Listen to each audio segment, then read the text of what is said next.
You saw that the day he went, and they said, we want to stop this negotiation over in Qatar. It's like you see it. So everyone is like, deep down, everyone is like, thank goodness. And I'm sure you've had this experience too. You talk to people who travel abroad, and they'll come back and say, I was just talking to people. I was at the restaurant. People come up to me, and they'll say, like, we need Trump back in there. The world's a safer, better place when America leads, and you need a commander-in-chief who projects strength and confidence.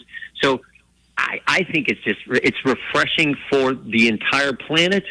And our truest friends, like the state of Israel, I know deep down that they appreciate this as well. So again, now the key is, Mark, this is critically important. Republicans got to do what they said. Those of us in Congress, we've got to be committed to implementing the agenda the American people voted for. And what I so appreciate, as I said earlier, is the people President Trump is nominating for these key cabinet positions, these key positions in the government. They understand the voters want an attitude in the government, an attitude that says serve the people, not this swamp attitude and everything else we've seen around here with Biden and Harris. Mm-hmm. 100% right. How about the Republican caucus? Totally different attitude, I imagine. Yeah, they got a spring in their step, I'm guessing. Sure do. I mean, we had, like, this week, you had all the freshman class in, a bunch of new members and all, and they're excited. I feel President Trump came and spoke to our entire conference the other day. He did a great job, as he always does. There's the kind of energy you need, and frankly, the kind of energy that Americans aren't wimpy, sissy losers. Americans are winners. They want a winning attitude. They see that right from the top. That you feel that sense right now about there's a reason we're the greatest country ever, and there's a lot of reasons for it, but it sure helps when you have a guy who's commander-in-chief who understands how great this country is and what we need to get done. I spoke earlier in this program, and I'm going to talk about it Saturday on Life, Liberty, and Living. I'm a little tired of these Republicans in the Senate who buy into what the reporters say, and they're about to pick off one or two or three of his nominees. This is his team. This is who he wants. Yeah. Go ahead and get them through. If they do something wrong or bad, once they're in, that's a whole different story. Give the president who he wants. He made promises. He won in a landslide, and this is who he thinks he needs. Give him his team, correct? Yeah. Yes, he won every single swing state. He won 30 states. He won the popular vote. He won an electoral college landslide. He did something Teddy Roosevelt couldn't do. This is a mandate. He won the Senate. We kept the House of Representatives. Let's allow the president to put in place the people who are going to. And you know what? I know one thing. The individual he selected for Justice Department. Do you think Matt Gaetz is going to say, "Oh, it's okay for the DOJ to investigate moms and dads at school board meetings. It's okay for the DOJ the FBI to write a memorandum in the Richmond Field office that says if you're a pro-life Catholic, you're an extremist"? No way. So we want people with that kind of attitude across the government who are, again, fighting for we the people. It's kind of hard to take a party seriously that nominated Tampon Tim to be vice president of the United States, don't you think? Yeah. I will never understand that selection. I just won't. Just from a purely political standpoint, what they were thinking, what Vice President Harris was thinking, I just don't get it. But anyway, I don't think it mattered who she picked. I think President Trump was going to beat whoever they put up. It was we had something we very seldom get in American politics, Mark. We had back-to-back administrations running for the top job, and you could do a direct comparison. Mm-hmm. And they couldn't run on their record because the record was pathetic.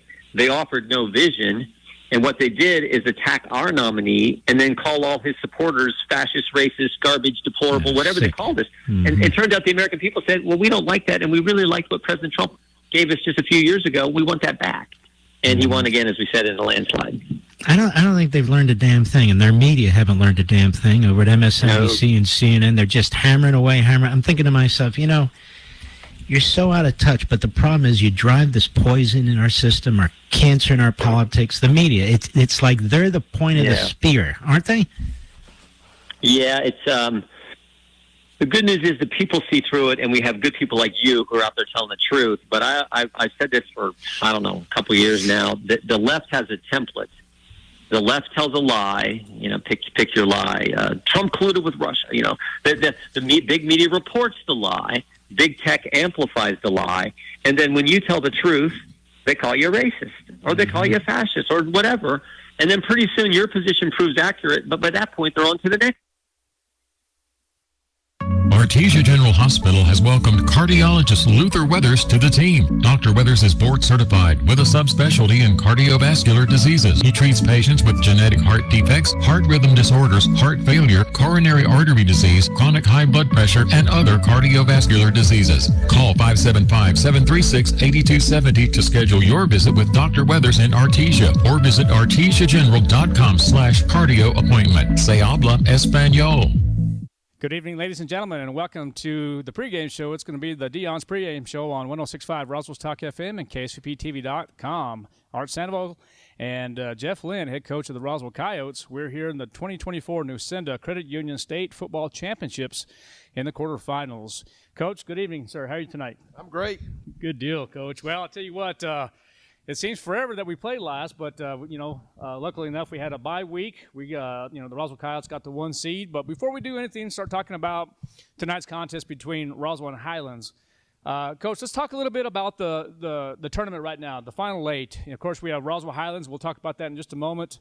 But then you have the number 4 seed playing the number 5 seed, Gaston versus Los Alamos.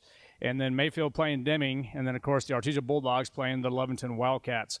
Give me your thoughts, first of all, on the Los Alamos-Gaston game. What are your thoughts on that? I know you've been doing some studying, you and your staff, but that should be a pretty good contest is my guess. Yeah, I don't know a lot about Los Alamos. I did watch their game with Highland, and I had watched their game with Maya Mira. We knew that we would either be playing Maya Mira or Highland. So in preparation for that, I did watch the last game of the season between Los Alamos and Maya Mira before we knew who we were going to play. So I've watched 2 games on Los Alamos. I will say this. If you look at their scores and you look at the way they play, they've scored a lot of points the last half of the season. I think they're averaging probably in the 40s. They've got really good skill kids. They're really fast. The running back's fast. They got some slot receivers that are fast. Quarterback's a good athlete. They're very athletic. They're probably more athletic than I would say Gadsden is in the skill positions. They've got really good skill people. But I think Gadsden's a lot better up front. I think, their offensive and defensive linemen are really pretty good. So if I was betting, I would give the edge to Gadsden in that game. It is in Gadsden, so I think that Gaston probably wins that game just because of their superiority up front. So okay. That's kind of where I stand on that. But Los Alamos is explosive and can score some points, and so if they can get up, then that would make it difficult because Gadsden's primarily a run team and they want to keep it on the ground. So I could see where that would be a good game, but I think Gadsden ultimately comes out ahead on that one. Okay, well that sounds good. Of course, the winner of the Roswell Highland game will face the winner of the Los Alamos Gaston game. But let's move on real quick. As far as Deming's concerned, playing a much improved Mayfield team, I think that's going to be it's probably going to be the game of the week is what I'm understanding, just because of the improvement of Mayfield. But that game is going to be played in Deming is my understanding. So what are your thoughts on the Deming-Mayfield game? I think that has a chance to be a really good game. In the first game, Mayfield was up, and Deming had to score with 30 seconds left in the game to beat them. Right. So they did beat them, but that was a really good game in the first game. And, it's strength on strength there. They both do a real good job running the ball. Both play real good defense. That's a coin toss game. It's in Deming, so you can take that for what it's worth. But, man, that'll be a good football game. Yeah, especially at Memorial Stadium for sure. And then, of course, the Lovington Wildcats, the district opponents, Lovington and Artesia. Thoughts on that? I don't know. I think Lovington and Artesia are both pretty good. I think the thing that probably gives Artesia a big edge in that is just their depth. Most of those kids from Lovington play both ways, and Artesia doesn't play anybody both ways. So I think if I was betting on that game, I would take Artesia. But Lovington's explosive and can score some points. So the problem is they're just not real deep, and I think Artesia's depth kind of overwhelms them at one point during that game. But anything can happen. It's the playoffs, so we'll see see what happens. So, but all those are good matchups. Yeah, absolutely. So, all right, Coach. Well, sounds good. Let's talk about the Roswell Coyotes and of course the Highland Hornets. The last time the Roswell Coyotes played Highland, it was back in the 80s, and of course that contest was pretty good. The Roswell Coyotes ended up winning that contest. We'll talk about that later on in the broadcast with myself, and it's probably going to end up being Coach Lujan. Kelly McDonald's going to take the night off as he is in Albuquerque broadcasting the state volleyball tournament, so I'll be doing the football. But tell me a little bit about Highlands, Coach. Your thoughts. Very, very good team. They ended up upsetting Miramaya of a score of 20-12, and I understand that the line a little bit is a little different. I was kind of watching some film. They kind of do a lot of different things, in my opinion. But what are your thoughts, offensively, defensively, surprises? What are the Roswell Coyotes set to take on? Yeah, they're wild offensively. I mean, it's really wild. I mean, it's unbalanced. It's very unorthodox. I mean, it's wild. It's wild, but it also comes back to one guy. I think if we can stop their number 5, he's a really good running back. I've kind of done some research on him. He's state champion power lifter, state champion wrestler, 4.0 student. I mean, he's a really good player, probably a college football player. Okay. Real good football player. He's got good speed. He breaks tackles. Just a real good player. But it all kind of runs through him. So although that they get in wild formations and they do a lot of different things, but again, it all comes back to him. We feel like if we can stop him, then we've got a good chance to win the game. Defensively, they're a little more orthodox. They're either going to sit in an Okie front and play some under, or they have in a couple games they have played a little bit of split, some 4-2-5 stuff. So it kind of comes back to those two defenses. So we've prepared for both this week. Special teams are solid. Not real flashy in their special teams, but they don't give up kick returns, and their coverage units are pretty good. So just a good, solid football team. That coming from the north that has won 8 games. So they'll be a handful for us, and we'll have to play well tonight. Tell me about your week off. Of course, the Roswell Coyotes, the number 1 seed, had the bye week. How did your week go? It's kind of a weird week. Monday, we typically on Monday we don't give our kid. We bring our kids into class and they run and they lift and they get their conditioning. And then Tuesday, we were off for election day, right. So I made the decision not to bring them in for election day. Then Wednesday we had so much rain.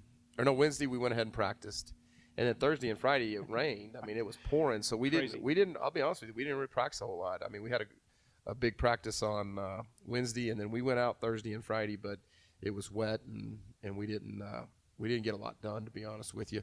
But then we were able to come back Monday and Tuesday of this week and have real good practices. So I feel good about it. I think the bye week was good for us. A.B. Toscano was banged up, and we had a couple other kids banged up, and that's allowed those kids to heal. And I think those kids will be available tonight. So we're about as healthy as we've ever been this season. So it was good for us in that regard. But to be honest with you, we didn't get a whole lot of practice in. Right. Okay. Well, you answered my question. That was going to be my next question, how your week of practice was, but it sounded like everything was well. I was going to ask you about A.B. Toscano. It seems like he's healthy already. How about Luis Godoy? Is he going to be active tonight? Again, he'll be available. I don't know how much he'll play. Again, that hamstring knee still bothering him. So, okay. Rendon Duran's a kid that's probably going to have to step up and take some carries tonight. Okay. And then Jalen Cloud will play back there as well. So we'll be fine at running back. But there'll probably be some different names tonight. Okay. Well, Coach, that sounds good. I mean, I really kind of answered everything I already was going to ask you. What do you anything else you would like to talk about as far as the state tournament itself in football? Tonight's game. Anything? It's your microphone, man. No, I think this bracket. We didn't have a talk since the bracket came out. I thought the bracket set up well for us. I mean, if you look at the bracket, I mean, I think 5 of the top 7 teams are on the other side of the bracket. So. Right. That worked out good for us. We got a good draw, and it looks like if everything plays out the way it's supposed to play out, we'll probably be home for all 3 games. Yep. So that'll be good as well. So we just got to take care of business tonight, and we've got to do some things. We've got to stop number 5. I mean, we got to shut him down. We can't beat ourselves. We've got to play good team football. We've got to be good teammates. No stupid penalties, no turnovers. Can't beat ourselves. And then, last thing is we can't let them get us back on our heels. They do all that wild stuff on offense, and they line up like this. I mean, I told the kids all week, we don't know what they're going to do. Everybody's done something a little bit different to our defense every week, so we don't know what really we're going to get, but we need to solve our problems with aggression. The bottom line is don't let them get us back on our heels. We got to go attack them and get after their rear. And I think if we do that, we got a chance to be successful tonight. So just excited about the opportunity. 5A playoffs, it's here. Quarterfinal game. Hopefully we take care of business tonight and do what we're supposed to do and get to move on. So excited for the opportunity. Hopefully all the fans will be out there and we'll have a rowdy environment and welcome the Highland Hornets to the Wool Bowl and welcome the Highland Hornets to the southern part of the state and play some good football. So we're excited about it. Well, you want to say hi real quick? I know your sister's out of state. I'm sure she's going to be watching. Brother, everybody else. You want to say anything to your family? Yeah, no, just hey, Kel, hey, Josh, let's play some Mike Martin. Like all those people always watch. I'm always interested. We have a strong following from outside of the state. We've got a bunch of friends and family that watch us play every week, and we get text messages and emails from those people, and we even get some fundraising from those people. It's kind of funny. We had our big fundraiser last spring, and people are sending us checks that I didn't even know, and they say they watch us every Friday night on KSVP. So it's been good, and we're excited for tonight and just appreciative of what KSVP is doing for us and the opportunity to put this game on the web for everybody to see. So. Well, sounds good. Well, ladies and gentlemen, that's Jeff Lynn as he prepares for tonight's contest between the Roswell Coyotes and the Highland Hornets. This is the quarterfinals, the 2024 Newsenda Credit Union State Football Championships. I want to thank Tanner Todd, our producer this evening, KSVPTV.com, and, of course, Mr. Gene Dow, and always Dion's Pizza. So, ladies and gentlemen, enjoy the game. Winner will advance to the semifinals. Loser will go home. We'll see you here in just a bit. When getting the job done right is job one, you need construction equipment that's built right. With durable Kubota engines, more comfort, and the versatility to do it all. You need the Kubota construction lineup. Right now, write it off a lot and write it off your taxes for 0 down, 0% APR for up to 60 months or save up to $4,000. Visit your local Kubota dealer, Amigo Machinery at 2801 Southeast Main Street in Roswell. Welcome back to the Roswell Coyote pregame show. Now time for your Roswell Coyote Player Spotlight. My name is CJ Kenner. I'm number 74. I'm a junior. I play interior O-line. I'm involved in football, powerlifting, and wrestling. My favorite teacher is Mr. Peak, and my favorite football team is the Buccaneers. And my favorite thing about being a Coyote is doing what I love. My name is Edgar Soltero. I'm number 75. I'm a junior. I play strong and quick guard. I'm involved in football. My favorite teacher is Mr. Chapa. My favorite football team is Las Vegas Raiders. And my favorite thing about being a Coyote is the brotherhood and how we all get together. My name is Josh Sanchez. My number is 76. I'm a senior. I play defensive tackle. I'm involved in track and football. My favorite teacher is Wortman. My favorite football team is Miami Dolphins, and my favorite thing about being a Coyote is the brotherhood.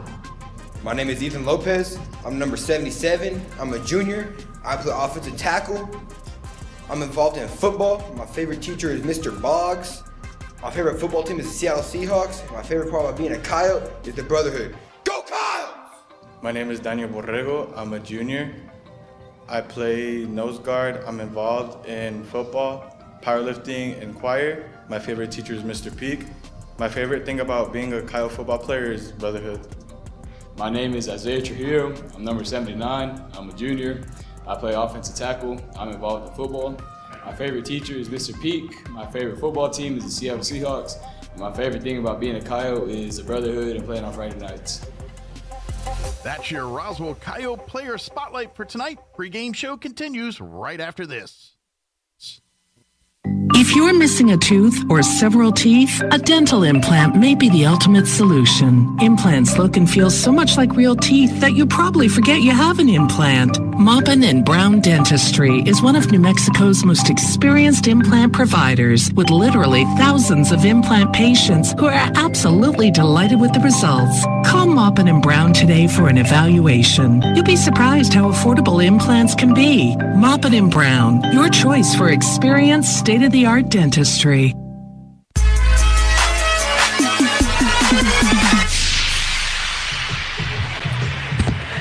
Good evening, ladies and gentlemen, and welcome to the 2024 Nucinda Credit Union State Football Championships. Art Sandoval, Ernie Lujan here at the Wool Bowl in Roswell, New Mexico, the All-American City. We're here in the quarterfinals. Today is November 15th, 2024, and a beautiful evening. Right about 64 degrees and a light breeze going north-northeast as the Roswell Coyotes set to play the Highland Hornets. The number 1 seed is the Roswell Coyotes, and the Highland Hornets, number 9. Coach, good evening. How are you tonight, sir? Absolutely amazing. Tonight is I'm extremely excited for what we got going on. It is perfect football weather, a little chill in the air. It is time to play some ball. Yeah, absolutely, Coach. And right before we start anything here, Ernie, what we're going to do is let's talk, before we start starting lineups, let's go ahead and just talk about the 2024 Nucinda Credit Union State Football Championships. And we'll start out with the first round. As you know, the Roswell Coyotes were the number 1 seed. And then, of course, the Artesia Bulldogs, 45 minutes south of Roswell, got the number 2 seed. And, of course, Deming, the 3 seed. And then number 4 is Gaston. Gaston is on the upper bracket with the Roswell Coyotes. And then, of course, Deming, the Wildcats, are playing at Memorial Stadium. And I believe that game was going to be playing tonight as well. So we're going to be, I need you to see what we can do. Maybe Mike Winters or other people can keep us updated throughout the state of New Mexico. We do have brackets to talk about anywhere from AA, AAA, 4A, and 5A. But in that first round, of course, Miramaya, the 8-9 seed, was taking on Highland. Highland was successful. They upset Miramaya 20-12 to advance to this game here in the quarterfinals. The number 5 seed was the Los Alamos Hilltopper. They took on the Valley Vikings, the number 12 seed. Los Alamos defeated them 49-21 to advance to play Gaston, and that game will be played tomorrow at 1 p.m. Of course, Gaston has the bye, and then Deming had the bye, and then, of course, Mayfield, the much-improved Mayfield Trojans, the number 6 seed, taking on the number 11 seed in the first round. Mayfield dominated that score 53-7. And then the number 7 seed, Leventon Wildcats, took on the crosstown rivals, the Goddard Rockets, and the 10 seed, defeating Goddard 55-21. So now, putting us in the quarterfinal, this is New Mexico, Week 13 of New Mexico High School football. The Roswell Coyotes taking on Highland tonight, and the crowd is getting big. And look at the uniforms here on the Roswell Coyotes, all red, black socks, and look at the helmets on them. What a thriller it is, black helmets with the red R. And look at the Roswell Coyotes as they surround head coach Jeff Lynn, and Jeff Lynn is set to get ready to rock and roll here as they get them hyped up. And let's continue with the bracket here as the number 5 seed Los Alamos Hilltoppers will be taking on Gaston tomorrow at 1 p.m. And then Deming will be taking on Mayfield. And that should be a thriller tonight. Winner advances to the semifinals. And then, of course, the number 7 seed will take on Artesia tomorrow, which is Leventon Artesia in the Bulldog Bowl. And that game will start at 1 p.m. Coach, what are your thoughts in this Final 8 contest right now? We'll talk about Roswell in just a moment, but let's go ahead and talk about Los Alamos briefly and the Gaston Panthers. What's your feelings on that? Well, so you have the Gadsden Panthers that are ranked number 4 coming in. They got the bye week, but all year long I've been watching them play. As soon as they played Goddard early in the season, I watched them play, and they looked really, really good. And then as they came through, we got to play them a little bit later. Roswell High got to play them a little bit later in the season, and Roswell High dominated that game very, very, very significantly. But Gadsden the very next week went up and put on a really good fight against Artesia. I believe it was like 32-34, something like that, going into the second half. And so yes, sir, Gadsden looked really good. And so coming from our bracket, I really see Gadsden kind of pulling that one out from Los Alamos. To be honest, Gadsden is going to be a headache for anyone who they play in this playoffs. Okay, let's go to the bottom half of the bracket real quick. Deming and Mayfield, a much improved Deming team and a very much improved Mayfield team. What's your thoughts on that? So Deming last year, we played them in the semis to get to the state championship, and they had a really good quarterback. But Mayfield played amazing against Roswell High the last time they played them. And I to be honest, I'm looking for an upset. I'm looking for Mayfield to upset Deming, even though Deming has that experience in the playoffs, and even though that Deming has that outstanding quarterback and running back, I do see Mayfield pulling it out. I like the way they played, and I like the way they go about it. Okay, in just a few more seconds before we tune in to tonight's game here at the Wool Bowl, Artesia Leventon. Oh, I tell you what, that is going to be a shootout. Okay. That is going to be a fun one to watch. If you like offense, that is where we need to be. That's where you need to watch and be on KSVP and watch that game, because I promise you that is going to be a high-scoring, I'm saying 42-37 kind of a game. Absolutely, and I concur with you. I think the Gaston Panthers, much improved as well, will take on Los Alamos, and my prediction with that the Gaston Panthers will advance, in my opinion. As far as Mayfield and Deming, I am going to take the upset. I think I'm going to take Mayfield over Deming, and then, of course, the Artesia Bulldogs, too tough to handle. They will advance, in my opinion, and tonight's game, I am going to also take the Roswell Coyotes. So we're just seconds away from kickoff here at the Will Bowl as the Roswell Coyotes taking on the Highland Hornets out of Albuquerque, New Mexico, and this is going to be interesting here because the Highland Hornets, they won the toss, and they chose to receive. Yeah. And that was my understanding as of right this moment. So right now it's going to be number 5. It's going to be they have Bubba Marujo. Looks like he might be set to kick along with maybe Francisco Lara. So they might have a dual threat here. Okay, they're going to change it now where it's going to be Francisco Lara will do the kicking from the 40-yard line. We'll start out here in just a moment with the starters for the Roswell Coyotes here in just a moment. As we mentioned, the Roswell Coyotes wearing the red jerseys, red trousers, black socks, and the beautiful black helmets. And the Roswell Coyotes will start off defensively, but let's see what Jeff Wynn and his Roswell Coyotes will do here as they kick off. And it's game time, and it's going to be kicked deep, and it will not be returnable. And the Highland Hornets will take over 1st and 10. Once again, Art Sandoval, Ernie Lujan, 106.5 Roswell's Talk FM, KSVPTV.com here in Roswell, New Mexico. We're here at the quarterfinals. Winner advances and loser will go home. This is the football you played for your whole life. Seniors, this is it. All right, defensively for the Roswell Coyotes, up front will be Mason Greathouse, followed by Noah Lynn, Dominic Silva, Aiden Rutley, and at the quarterback position will be Bubba Marujo and Isaiah Aranda. Linebackers tonight will be Keegan Nichols, Joaquin Bolaños, and Mikey Lucero. Safeties this evening will be Andrew Padilla, the 5'8 senior, and of course the senior standout, Zy Carrasco, standing at 6'2", 180 pounds. All right, it's going to be 1st and 10 from the 20, middle part of the field. Highland Hornets, we're going to find out they had a dual threat here at the quarterback position. Number 12 is Isai Herrera. He was set to start here, but we'll see what happens as most of you will see on TV. Oh, there's a fumble right off the bat, and Mason Greathouse will get credit for a loss. That's correct. So as I was mentioning here that they have Isai Herrera and then also number 10, Alejandro Lopez, set to maybe take some snaps at the quarterback position. But as of right this moment, I do see the senior quarterback, number 12, Isai Herrera. Coach, what are your opinion on here? It's going to be 2nd down and 16. It's going to be a loss of 6. They're going to be working from the 14-yard line. But here's the thing. Look at the offense here for the Highland Hornets. They have different ways, different formations. They're trying to get the Roswell Coyotes offsides. They're trying to mess with them a little bit, but they have a standout running back in Jose Tapia. What's your opinion? I'll tell you what, they're going to get that ball in Tapia's hand as much as possible as they're doing right now, and it's going to be tough for them because we have a all-state studded defense. These guys have been last year as juniors all over the all-state, the first team, second team throughout, and just right now they are rocking and rolling with another tackle for loss.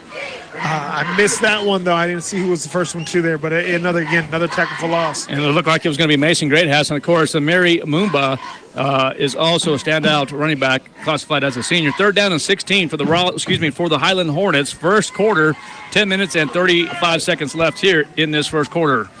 All right, it's going to be the quarterback. Number 12, Isai Herrera. He will hand it off and will go nowhere. And the initial hit is by number 40, Aiden Rutley, the 6'5", 250-pound defensive end. And I tell you what, ran into a wall, and it will be now 4th down for the Highland Hornets. Well, I had the pleasure of talking with Aiden today, and he is ready. Obviously, you see that right there on the screen. He is 100% ready. All right, so right now it's going to be 4th and long, and now you have number 3 is going to be Matthew Castillo. Set about the 42-yard line. The Coyotes are in Highland Hornet territory. Oh, yeah, and with Matthew running the ball, I mean, pull your phones out because he's one of those guys that like to hit TikTok because he's going to do something fun right here. Definitely a speed demon. There might be a fake. I doubt it, but that's going to be a punt for, not very much, and it's going to be 5, 10, 15. 25. Yeah, about 25 yards. And so the Roswell Coyotes will take over. Let's see, the spot of the ball might be on the 40-yard line. So, ladies and gentlemen, thank you for listening and watching KSVPTV.com. 1065 Roswell's Top FM. Coyotes first and 10 from the 40 in Highland Hornet territory. The quarterback will be Jacob Palomino, the senior captain quarterback. Most of you, if you didn't see the pregame show, I'll tell you a little bit about it here in just a moment. But Jeff Lynn was very optimistic with his team, and for the most part, everybody's healthy. Yes. All right, there's going to be a handoff, and that was going to be a fumble. Fumble by Amy. Picked up. Oh, no, and it's going to be picked up by number 10. That's going to be Alejandro Lopez, the two-way starter, and just like that, the Roswell Coyotes cough up the ball, and the Highland Hornets will take over. Tackle made by Jacob Palomino. Well, it's going to be first down and 10 now for Highland. They're going to work off the right hash. Not sure exactly what happened. Looked like AB. He had room. I just mishandled, slip. I'm not sure if they're using brand new balls. Maybe that could be a situation. But he had room, and I don't think he was hit at the time. Well, and it definitely happens. But one way or another, it's going to be Highland's ball, and there's that unique offense. First and 10 from the 42. They will be in motion, and that's going to be a Moomba, and Moomba will go nowhere. Just a swarm of Roswell Coyotes. Go ahead, Coach. I'm sorry. A swarm of Coyotes right there on that tackle right there. I'm going to say give him number 50 first one there, Dominic Sanchez.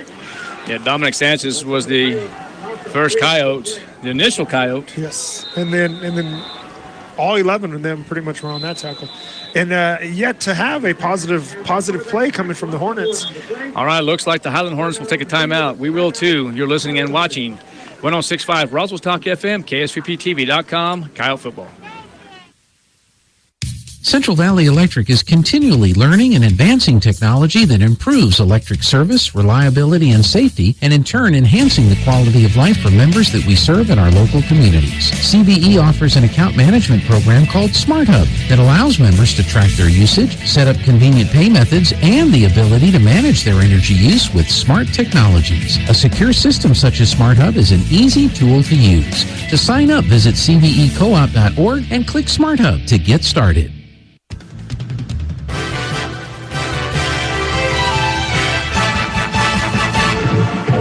Welcome back to 1065 Roswell's Talk FM, KSVPTV.com. We're here at the Wool Bowl in Roswell, New Mexico, as the Roswell Coyotes taking on the Highland Hornets. The score is 0-0, and the Roswell Coyotes on their first position fumbled, and the Highland Hornets took over, but it will be second down 11 as Moomba had a 1-yard loss. Quarterback for the Highland Hornets this evening is going to be Isai Herrera. Okay, so as I mentioned, second down 11 from the 43-yard line is Moomba. It's going to be shotgun. Oh, and almost picked off by Keegan Nichols. Holy smokes.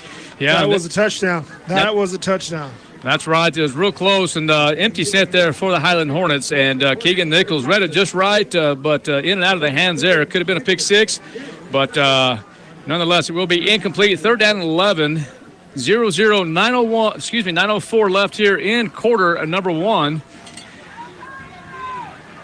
And it will be pistol formation again for the quarterback Herrera. Looks like the Roswell Coyotes bringing the house. And that's exactly what's going to happen. And number 8, it appears, that's going to be Mason Greathouse. Greathouse on fire here in this first quarter. Will get the initial hit and credit for the tackle. And that will be another loss. Now bring up a third down situation for the Highland Hornets. And I believe Noah Lynn was on the backside of that. He was with the assist. That's correct. Yeah. All right, so ladies and gentlemen, give us a text message. Give us whatever you have to do. We'll give you shout-outs. We'll give you quizzes here in just a moment. We'll talk high school football throughout the state in all classifications.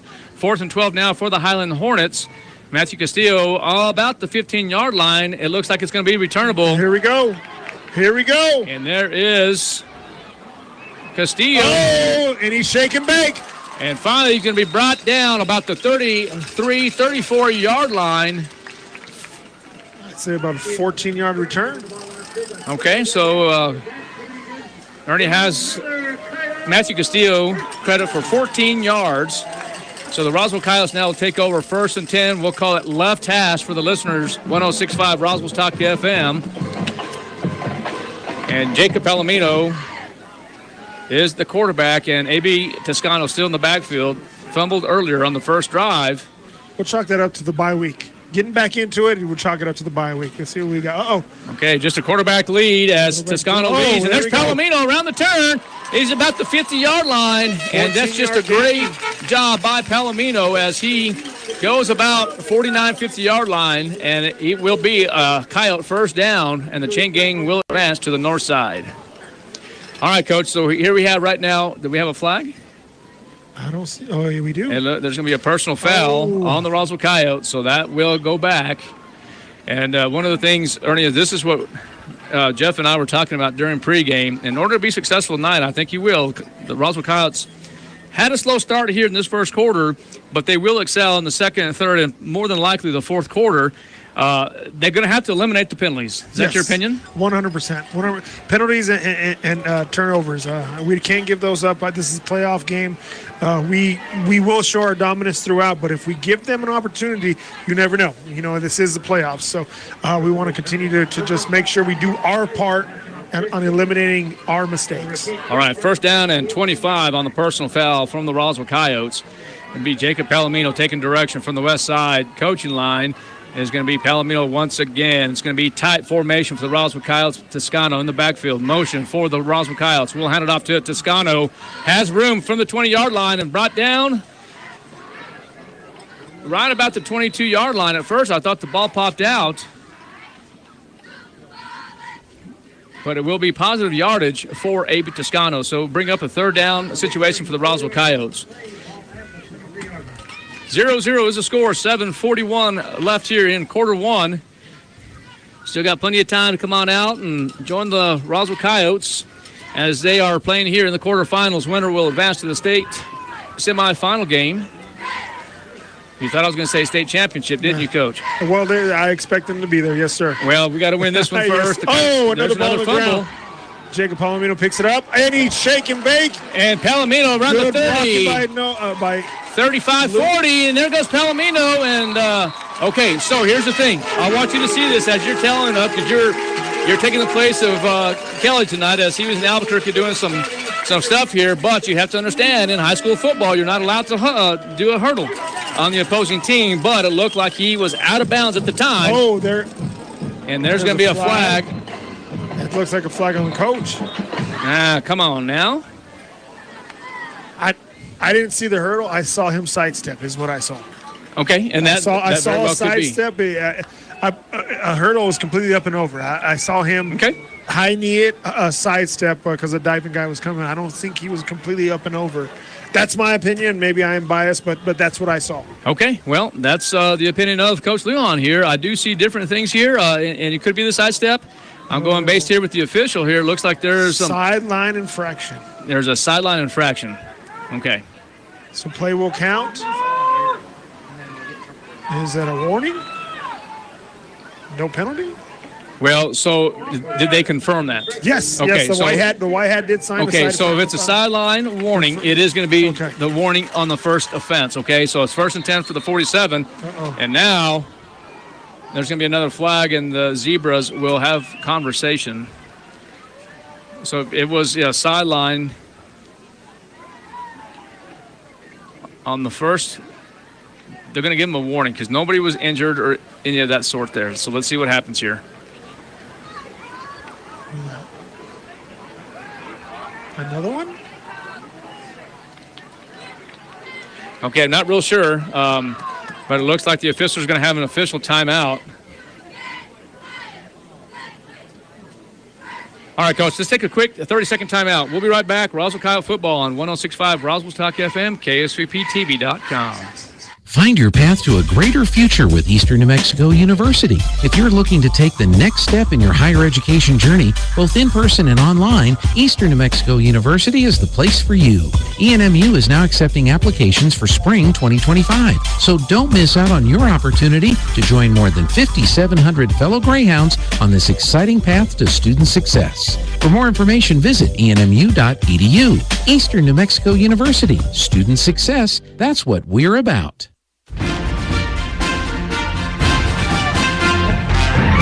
Welcome back to KSVPTV.com, 106.5 Roswell's Talk FM. Kyle football, 0-0 here in the quarterfinals, and there's still discussion with the White Hat and head coach Jeff Lynn.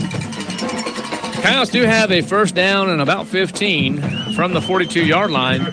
Off a great play, a 23-yard run by Jake Palomino. Fumble, pick it up, and just kind of made things happen. So let's go Coyotes, what we got going on here. Palomino, the quarterback, dropping back to pass, and has running room. He is at the 50, and there's going to be a hold, and that might be on number 72 of the Roswell Coyotes. That looks like Daniel Chavez Gonzalez possibly from this angle here, but let's see what the officials confirm here.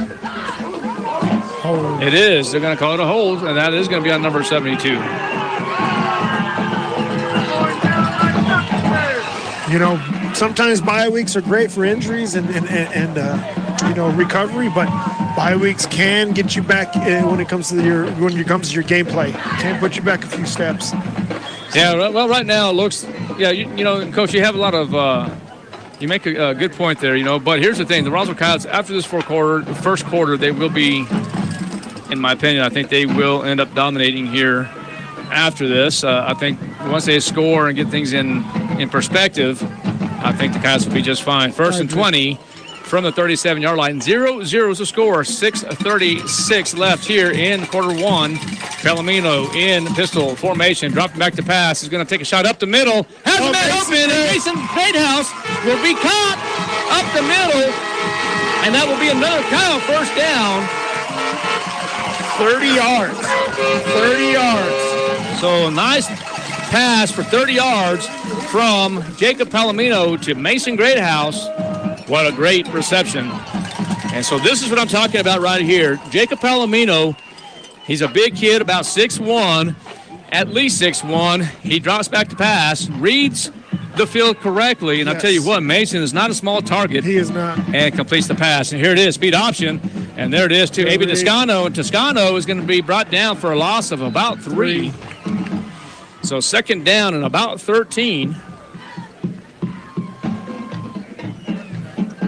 Highland's played that well. The defensive end did come up and force the option, and then the outside linebacker came up and made a good tackle. AB's not easy to bring down, so that was a good play by Highlands.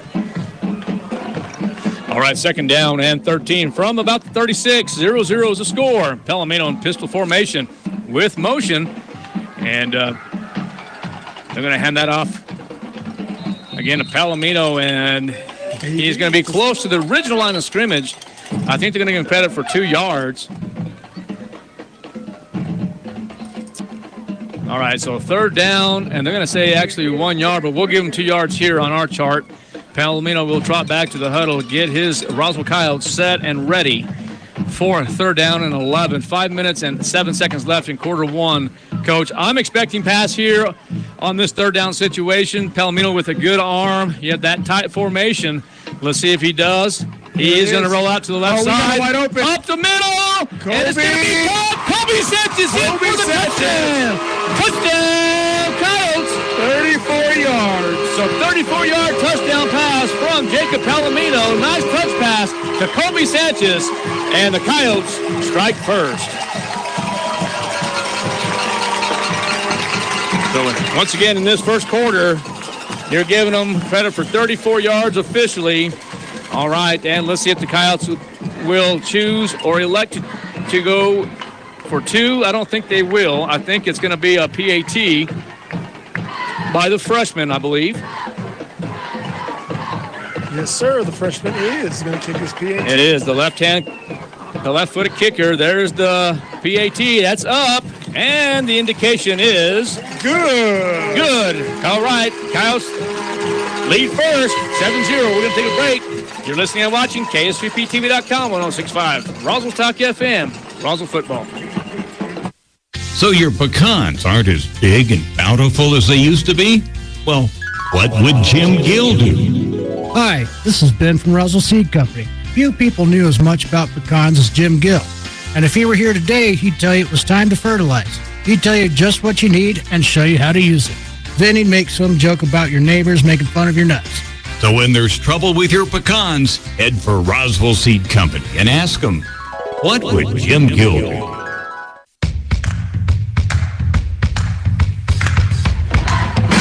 All right, welcome back to KSVPTV.com, 106.5 Roswell Talk FM. The Roswell Coyotes strike first here in this quarterfinal game. A nice completion, 34-yard pass by Jacob Palomino to Colby Sanchez. And then, of course, number 48 is the freshman, Benjamin Vera, with the PAT. That's up and good. So Coyotes do strike first, and there's going to be the kick, and it's going to be deep. And is it returnable? Touches it. Well, did he touch it before it went into the end zone? He did. I thought he did, but they're going to say it's a touchback. So it'll be 1st and 10 for the Highland Hornets. All right, Coach, you're making me feel old. You're one of my old students, and now you're one of my old ball players. Now you're teaching. You've been teaching now for 17 years. Quit saying that. 17. 17 years. One away All from right. 18. One away from 18. So that's not going to tell you how old I am, right? But you have to admit. Look good for your age. Look good for your age. I didn't mean it like that, Coach, but I'm just saying. We go out tonight and you wouldn't tell a difference. Okay, well, 1st down and 10 for the Highland Hornets from the 20-yard line. The quarterback is going to be Isai Herrera. Well, that ball is going to be handed off once again to Amiri Mumba. What I was going to say, Coach, is this. I was going to give you a little trivia. Since you're a former Coyote or a Coyote, yes, okay, and you played, basketball, you played a little football, you played some baseball, you're the head baseball coach now, okay, but here's the thing. Let's see if you remember this. What year did the Roswell Coyotes play the Highland Hornets in the playoff game? And what was the score? In the playoff game. And if anybody understands that or knows that, give me a text message and we'll give you a shout out here on the radio. 2nd down and 16. It was before 1999, that's for sure. Well, it was way before then, I can promise you that. All right, there's going to be the quick handoff and more of a lead, and that is handed off to number 10 this time. That is Alejandro Lopez. He is the backup quarterback. Maybe get some more reps here in just a moment at the quarterback position. Not real sure. But right now, the quarterback for the Highland Hornets is number 12. That's going to be Isai Herrera. Roswell Coyotes doing well defensively. Now, well, Mikey Lucero was on that tackle. Yeah, he fought through there and got there. So I just want to make sure to give him some credit because it's a tough position to play. And you don't always get that credit. Yeah, absolutely. All right, 3rd down and 11. And Highland is known for their running game, and looks like Zy Carrasco will get credit for the tackle. There's a couple of others with the assist, but Zy Carrasco. Lucero and Keegan Nichols were all on there. Nichols, okay, so there's 3 Coyotes. And so here, here's one of the things that if you didn't listen to pregame, Jeff and I were talking about, having a discussion about the Highland Hornets. They do have a couple quarterbacks. Predominantly, the Highland Hornets really do run probably 80% of the time, maybe even more than that. There it is. There's going to be the quick kick. Let's see if Colby Sanchez will have the opportunity and the ability to run. He does from the 40-yard line, and he is now in trouble. But still on his feet. Shaking and baking. There he is. And finally brought down at about the 46-yard line, so the Coyotes will take over. Now, 9-yard return. As we were talking about, Coach, the Highland Hornets, they have different formations, and they're just going to toss to the right, toss to the left, lead to the right, lead to the left. Okay, and that's one of the things that they're trying to do is get the Roswell Coyotes, the defense. They're trying to mix them up a little bit here, but I'm going to tell you what, Coach Joe Forstner does such a great job with the defense and has prepared this Roswell Coyote team for this kind of a situation here. Yes. 1st down and 10 from the 48 for the Roswell Coyotes. Palomino, the quarterback, will have a man in motion. And AP Toscano, positive yardage, and will get the first down, in my opinion. 10, yes, sir. Full 10 yards right there, first down. To the 43-yard line. Stop, Brad. I'm real surprised you're not looking up that question I have for you here, Coach. You just go on to the NMAA I can website remember here. the last time we played them. All right. I can remember the last time we played them was in 1998. No, 97 when Bobby Newcomb was playing on the team. Okay. Roswell High went up there and we played them in Albuquerque. I was just going to ask you that question. Who was the quarterback that went to the University of Nebraska? And Bobby played? Newcomb. All right. He's one of the guys that made me like Nebraska. Okay, well, there's number 2 there for the Roswell Coyotes. That's Jalen Cloud. He's on his feet, and he's going to be close to the first down. 10-yard there, giving him a solid 10 yards. Yes, sir. Plus 10. Plus 10, and Palomino already with the play. And let's see if the Roswell Coyotes will go into hurry-up offense here. Looks like Palomino is going to elect to go ahead and get into the huddle. Toscano trots onto the field. Palomino's saying, here you go, AB. This might be yours on 1st and 10. I think it will be. So 1st and 10 from the 32. Palomino rolling out to the left side. And could be in trouble. And with a big catch after taking a big hit for a 15-yard gain. Yeah, 15 yards for Noah Estrada.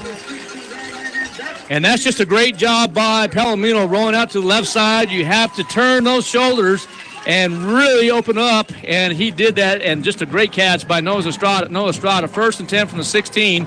Minute 42 left here in the first quarter. Palomino quarterback lead, as you thought it might have been a look, that's going to be a late hit. Unsportsmanlike on number 2. That might be Isaiah Jeremiah. Let's see what the officials claim here. We are here in this quarterfinal game, as we talked about earlier.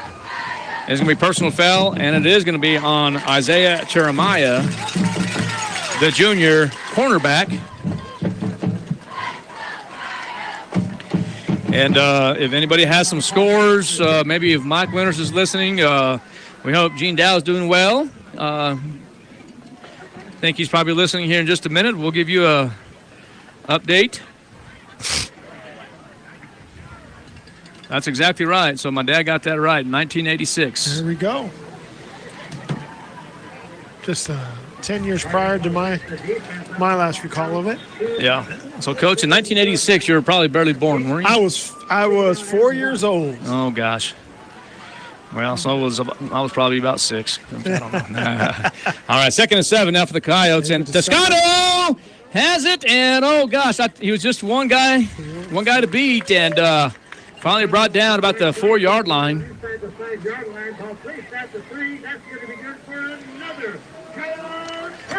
So now they're first and goal from the 4-yard. No, from the 4-yard line.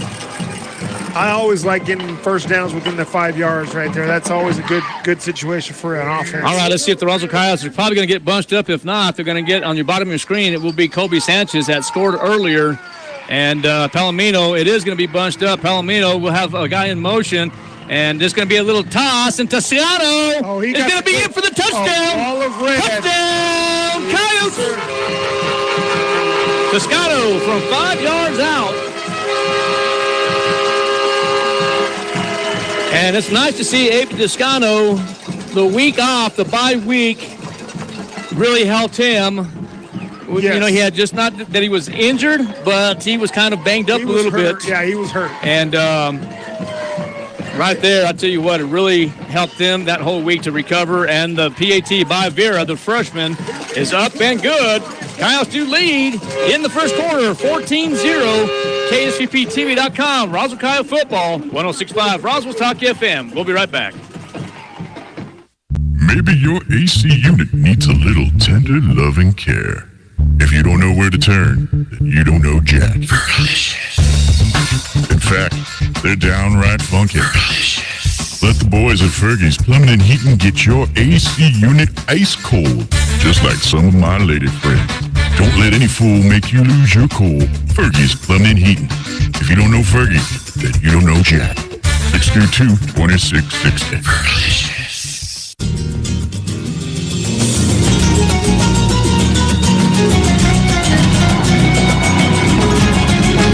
A 5-yard 50-yard touchdown run by Avi Toscano, and the PAT by Vera, the freshman, is up and good. Coyotes do now lead here in this quarterfinal game, 14-0 with a minute, 16 seconds left. And Coyotes, I tell you, if the Coyotes offensively, they're a big-time threat. Yes. And the defense, by all means, really doing a good job of adjusting to the offense of the Highland Hornets. So, okay, here we go. It looks like Lara will be set to kick for the Roswell Coyotes. And if you go to the east side of the field, looks like Highland, they did bring a few fans over, so good to see. And appreciate them making the trip to Roswell.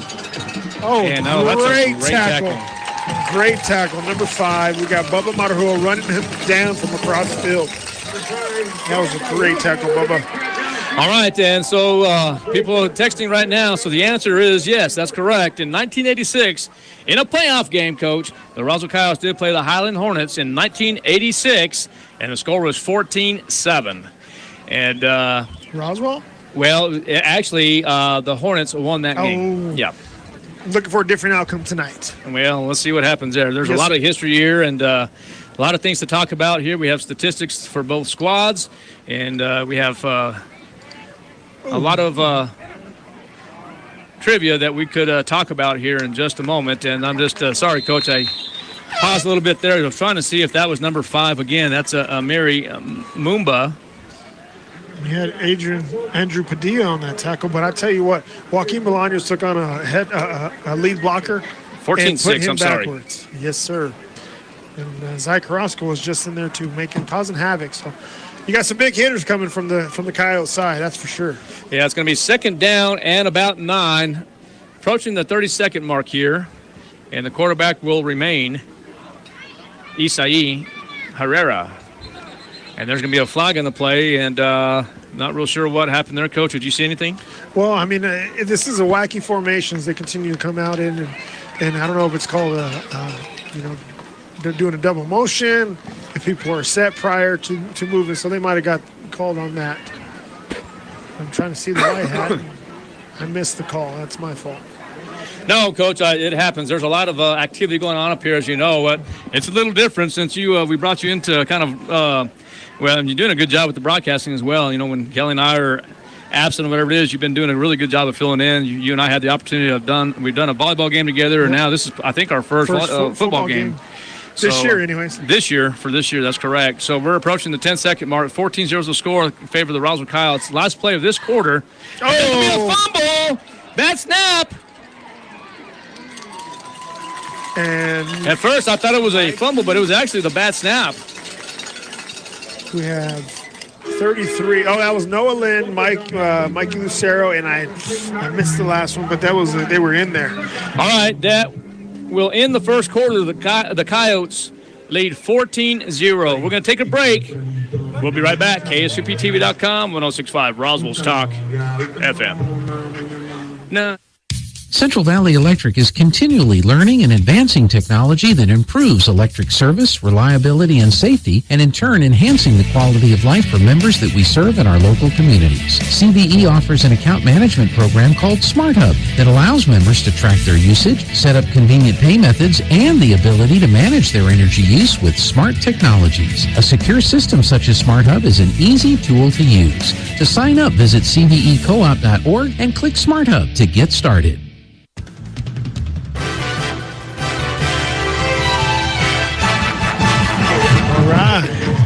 All right, welcome back to KSUPTV.com, 106.5 Roswell's Talk FM, KEND Radio. 14-0 is the score in favor of the Roswell Coyotes. And, Coach, tell me your thoughts in the first quarter. First quarter, Roswell High kind of stepped on their foot for the first couple drives, but defensively they definitely took control. I believe Hornets had one positive play the entire first quarter. Other than that, though, the Coyotes have definitely put on the defensive side. They figured out their offensive woes, and since then put 14 points up. So I see the Coyotes kind of rocking and rolling from here on out. That week off, that bye-week hangover, I guess you can say, is no longer there. Okay, sounds good. We do have an update. Mayfield 7, Deming 0. That game is in the first quarter. Thanks, partner. Kelly traveling back from doing the state volleyball tournament, keeping us updated there. All right, so That's going to be handed off to Mumba, and he will have positive yardage, and it's going to be close to first down. All right, real quick. Zach Carrasco and Mikey Lucero. Quick shout out to Frank Montoya. Hey, Frank. He's watching from College Station, Texas. Came to watch the New Mexico State University Aggies as they play Texas A&M. There we go. Frank, how you doing? All right, so text messages are coming in, and Coyotes are up by 14 as we begin the second quarter, and there was a flag on the play. Coach, did you see anything? I did not. But it's in a weird place on the field. It's way over here on the corners or receivers. All right, so Mr. Victor Bolaños, former Coyote, also will get credit for answering that question correctly. 1986 is the correct answer. I think Vic might have reached out to his dad. His dad is a historian, Mr. Ruben Bolaños. But, Vic, if you knew that, congratulations. I'm proud of you. Well, I'll tell you what, I'm real surprised that Coach Jack Sisko hasn't texted me here in just a moment to give me all kinds of static here. Coach Sisko. He may not be listening, but he probably will be. You just never know. Okay, it's 4th and 13 now, and that ball was almost blocked, And Matthew Castillo with the running room. 30, 25, 20, on his feet. Shake it back. Oh, there it is. 10. There's the best. There is the and it's going to be fumbled on the one, but a great return by the Roswell Coyotes to skim the field. And there's no flag. 40 yards. Going to be positive yardage. Matthew Castillo with the shake and bake, rocking and rolling. One man to beat to get to that. All right, 7-0. That is confirmed. Thank you, Mike Winters, as they're coming in here. All right, so let's see what happens here if the Roswell Coyotes will go into the big dog package. I don't know if they'll do that just yet. 1st and 3 from the 3, 14-0 is the score. 11:35 left here in this first half. And the Coyotes really just doing their job. Kobe Sanchez, top of your screen. Palomino will be under center. We'll have motion. More than likely will be Castillo. No, it's not. And it's going to be handed off to Toscano, and he's in for his second touchdown of the ball game. Touchdown, Coyotes! Yeah. So, Coach, you're going to give A.B. Toscano how many yards? 4 yards right there. So we'll be positive 4 yards and the touchdown for A.B. Toscano. Back-to-back touches for A.B., back-to-back touchdowns. All right, and here comes Vera. Will be set to kick the PAT, and the Coyotes now breaking it open here, and the PAT is up, and the indication is good. So PAT's there. Coyotes now lead by 21. We're going to take a break. KSVPTV.com, 106.5, Roswell Talk FM, Coyote Football. We'll be right back. Find your path to a greater future with Eastern New Mexico University. If you're looking to take the next step in your higher education journey, both in person and online, Eastern New Mexico University is the place for you. ENMU is now accepting applications for spring 2025. So don't miss out on your opportunity to join more than 5,700 fellow Greyhounds on this exciting path to student success. For more information, visit enmu.edu. Eastern New Mexico University. Student success, that's what we're about. All right, welcome back to the Whoople in Roswell, New Mexico. Coyotes lead by 21. On the first drive, actually, it was a fumble, but on the second drive, the Roswell Coyotes score on a 34-yard touchdown pass from Jacob Palomino to Colby Sanchez, and the PAT was up and good by Vera, the freshman kicker, and then 5 yards out in the first quarter by A.B. Toscano, and the PAT was up and good. Second quarter from 4 yards out was also A.B. Toscano and the PAT by number 48, Benjamin Vera, the 5'8 freshman. All right, Coach, any thoughts here as the Coyotes lead by 21? Well, the Coyotes have been are normally a running team, but they have spread it out today, and they had some big plays on the passing end. We had that big catch by Kobe Sanchez, and you had another big catch by Noah Estrada. So, they're spreading things out, and we only had 3 tosses, but all 3 tosses have been plus 10, 15, actually plus 20 yards. Right. Well, real quick, once again, there's only 8 teams left here in this state tournament. Of course, the Roswell Coyotes leading the Highland Hornets 21-0. And then, of course, Mayfield leading Deming 7-0. Tomorrow's contest will be Gadsden, as they'll be taking on Los Alamos at 1 p.m., and that game will be played in Gadsden. And then the Loveton Wildcats will travel to the Artesia Bulldog Bowl. And that game will be played at 1 p.m. on KSUPTV.com. And that's going to be a heck of a run there. And I see Zy Carrasco involved in that tackle. And Zy Carrasco and Janot on the tackle. Yeah, this is, got to give credit where credit's due. This is the 2024 Newsenda Credit Union State Football Championship quarterfinal round. Yes, sir. All right, it's going to be 2nd and 2. Nice run by, I just about said Mayfield, nice run by Highland. Going to kind of look like a trailed up there, but that's going to be handed off to Amumba. First one there. And that will be a first down, and I believe that might be the first down, the first first down of this ballgame for Highland. Yes, sir. We have Joaquin Bolaños on that tackle. And number 13, Nicholas Anaya.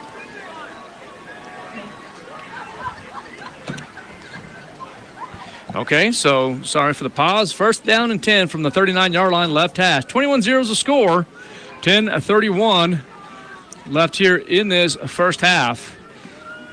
And the quarterback will continue to be Isai Herrera. And we'll hand that one off over to number 34. That's Eric Ochoa.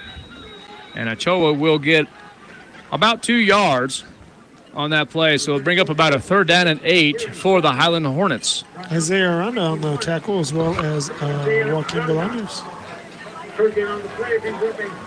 Well, that was a speedy running back right there. I didn't see that guy to the right now, and that's the first time he touched the ball and looked pretty quick out there. Yeah, Eric Ochoa, he's also a running back, but he also plays linebacker, and he's classified as a senior. So this, after reviewing, looking at some of the film, Highland does have a few seniors that they're going to miss next year, but I tell you what, fairly young team for the most part. Aiden Rentley on the tackle for loss right there. According to this varsity roster now, I'm just going based on the roster that I have there, but there's quite a bit. Look at all the freshmen that are on here. Yes, underclassmen, yes. Yeah, so Highland's going to be rocking and rolling for next year. But also the Roswell Coyotes will be too, along with the Artesia Bulldogs. I and then, of course, you have the crosstown rivals, the Goddard Rockets, that are going to be much improved as well too. Yes. I mean, there's just a lot of talent in southeast New Mexico. Have a lot of sophomores playing. Yeah, a lot of quality, high performing sophomores. I'll tell you what, this district's not going to get any easier by all means. 3rd down and 9 here for the Highland Hornets. And I'm going to tell you right here, this Highland Hornet team is not a bad team. They're pretty young. They're pretty talented. And I'll tell you what, right now they might be down by 21, but I'm going to tell you what, this young team has the ability to be real good in the near future. Yes. And, remind me when we talk about the playoffs, about district and how tough districts go, that's going to play a big role in the Los Alamos and Los Alamos Gadsden game. Tomorrow, okay. Yes, sir. Okay, yes, sir. Sounds good. And that game, like I said, is going to be played in Gadsden. And should be interesting to see what happens there. Now, still a lot of ball game here. 4th and long. We got Zy Carrasco back for the return. Yeah, Zy Carrasco, the very talented young man, will be returning this possibly from the 30-yard line. Make it officially the 29. Carrasco on his feet and will be brought down about the 40. Let's see here. Let's go about the 44-yard line. So about 15 yards. 15 yards return. Oh, that really surprised me that Zy was actually going back there to return that, because Matthew Castillo really had broke one almost, unless he was, injured. I don't think he was injured. Yeah, maybe there was talked to by a coach, possibly. Yeah, hopefully, definitely not injured, because he is a spark to watch. I'll tell you what, when he gets that ball in his hand, he is fun to watch. All right, there's going to be the handoff. There he is now. Castillo about midfield, and he crosses midfield, still on his feet. Hard to take down. And finally brought down at the 40-yard line, and now the Roswell Coyotes are threatening once again. And maybe Coach knew that he was going to run a reverse with him like that, and so there's our 15-yard gain for for Matthew Castillo. I'll tell you what, again, I love watching him run. I was lucky enough to coach him way back when he was 8 years old. So he is absolutely an awesome sight to see whenever he's out there. 1st and 10, trio package of the Roswell Coyotes. Quick pass over to Jalen Cloud. Cloud on his feet. He misses. Oh, he's on his feet, 30-yard line, and finally it's brought down at the 29-yard line. And it's going to be another Coyote first down. And I like the execution there.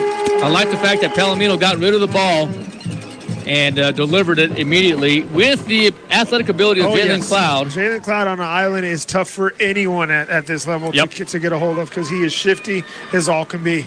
1st down and 10 from the 29. 21-0 is the score. 7:18 left here in this first half. Jacob Palomino, the senior captain quarterback, in pistol formation. We'll hand it off to A.B. Toscano on his feet as he is again, and will be brought down at the 25-yard line. 5-yard gain. So it'll be second down. They're going to actually give him 6 yards. All right, so Toscano will trot off the field. Good, hard run. And this is what I like about A.B. Toscano. Kelly and I always talk about Bryce Sanchez back in the day last year, how he did all the dirty work. But this year, A.B. Toscano is really doing all the dirty work here for the Roswell Coyotes. He has 9 rushes so far for 33 yards. 2nd down and 4, and the ball is going to be kept. Speed option, no. Here's Palomino, 10-5, touchdown, Palomino! 4 yards. Coyotes in once again. And how many yards? 24-yard run by Jacob Palomino. One shake, one bake, and he was in that bad boy to pay dirt. All right, 27-0, and we await the PAT by Benjamin Vera, the freshman kicker here, kicking from the left side. And there's a snap, and it looks like it's good. Coyotes now lead 28-0. We're going to take a break. KSBTV.com, 106.5, Roswell's Talk FM, Coyote football. So your pecans aren't as big and bountiful as they used to be? Well, what would Jim Gill do? Hi, this is Ben from Roswell Seed Company. Few people knew as much about pecans as Jim Gill. And if he were here today, he'd tell you it was time to fertilize. He'd tell you just what you need and show you how to use it. Then he'd make some joke about your neighbors making fun of your nuts. So when there's trouble with your pecans, head for Roswell Seed Company and ask them, what would Jim Gill do?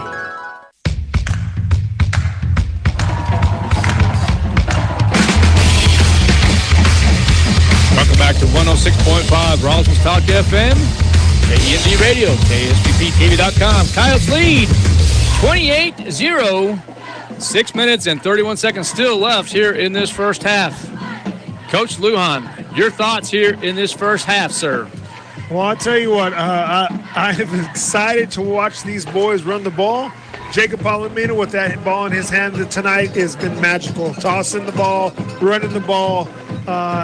It's been a fun night to watch, and the defense have definitely not given any slack to the Highland Hornets. So, we are rocking and rolling when it comes to playoff football. These boys are ready to go. All right. Great tackle. That's going to be a tackle and a good return. And it will be first down and 10. Go ahead, Coach. 41, Tyler Wokick. Yep. Wokick on that tackle. Warchick, yep. Yeah, Warchick, my fault. All right, so first down and 10 from the 26.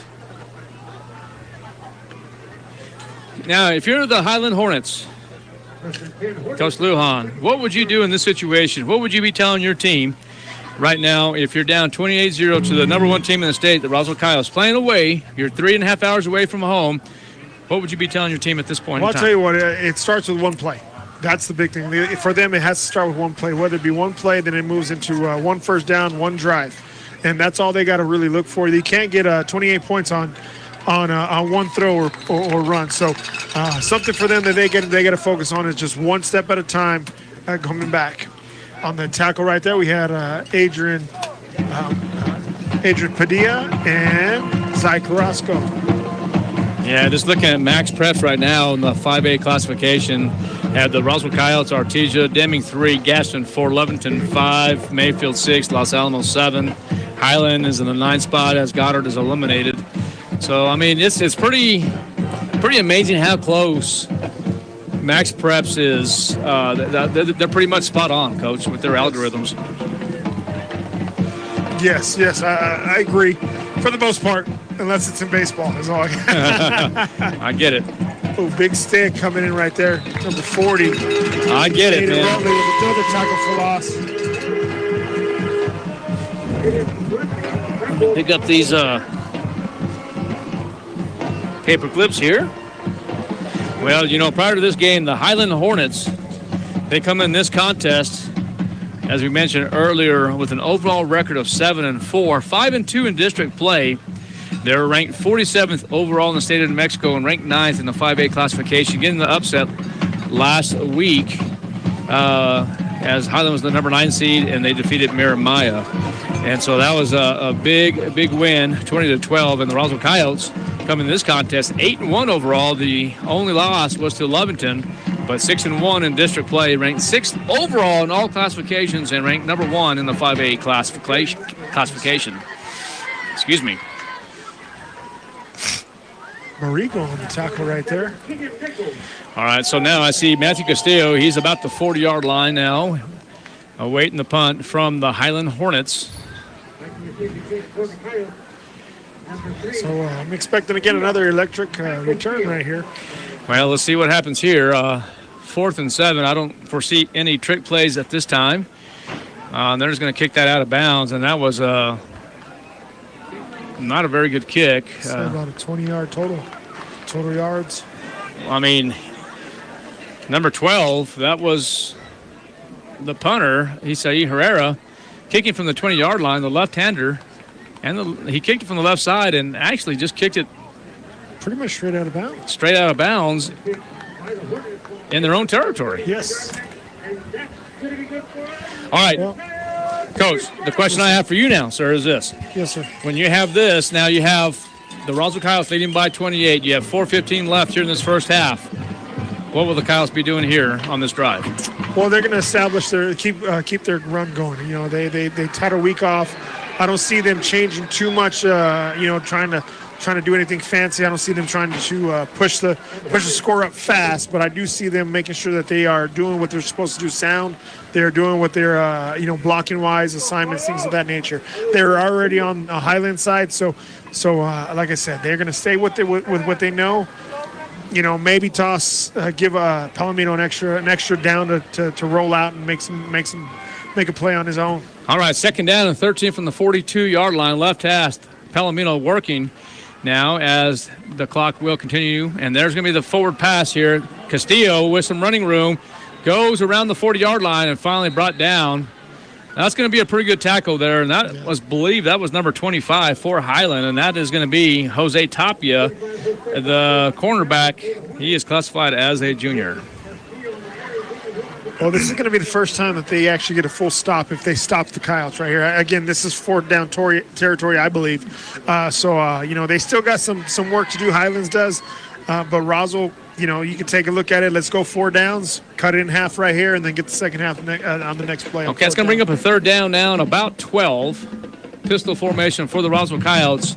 And I think Palomino, in my opinion, when he rolls out to the left side, he has more completions. But look at this right here. He's going to take a shot to the end zone. And that's going to be caught. Let's see if he's pushed out of bounds. It's going to be called back. It is. Coach, and I'm over here staying into the end zone. I meant inside the 10. I'm looking coming back, but we are getting the down back unless they decline it. Well, I'm looking at the secondary, and I spoke too soon. I said the end zone. I meant inside the 10. And, you had Cloud over there who made a great catch, just didn't keep his feet in. We had a guy screaming down the middle of the field right there. That was pretty wide open, Mason Grayhouse. But, they are declining it? Declined. Yep. Okay, so bring it up 4th down. And we'll be 4th down. And the Coyotes looking to go for it? Well, why would you not? Yeah, 28-0. I think it's a good opportunity for the Roswell Coyotes. 4th and 12. You're working in the Highland Hornets territory right now. So let's see what happens here. If we have our Zach Carrasco, Keegan Nichols, and Mason Gray House all on the top over there on the trip set. There's Palomino, and there's going to be a flag, and I agree with the flag. I think that's a great call. It's going to be another false start on the Roswell Coyotes. So now in this situation here, the Roswell Coyotes could get into punt situation here, but again, you have a guy by the name of Zy Carrasco that if he does drop back to punt, he's very dangerous. He could actually punt the ball. He could run the ball. He could throw the ball. He could do a lot of things right here. But again, here, number 16, Zy Carrasco, I saw him during pregame, can kick the ball and punt the ball anywhere from 50 to 60 yards. And let's see what happens here if the Roswell Coyotes elect to punt. And they do. 4th and 17 from the 46. Coyotes lead 28-0. 2 minutes and 44 seconds left. There's the snap. Carrasco will punt. And it's a beauty. And they're saying get away from it. And he's hit him on the 1 yard line. Oh. That is why you get out of the way. Don't just point at it.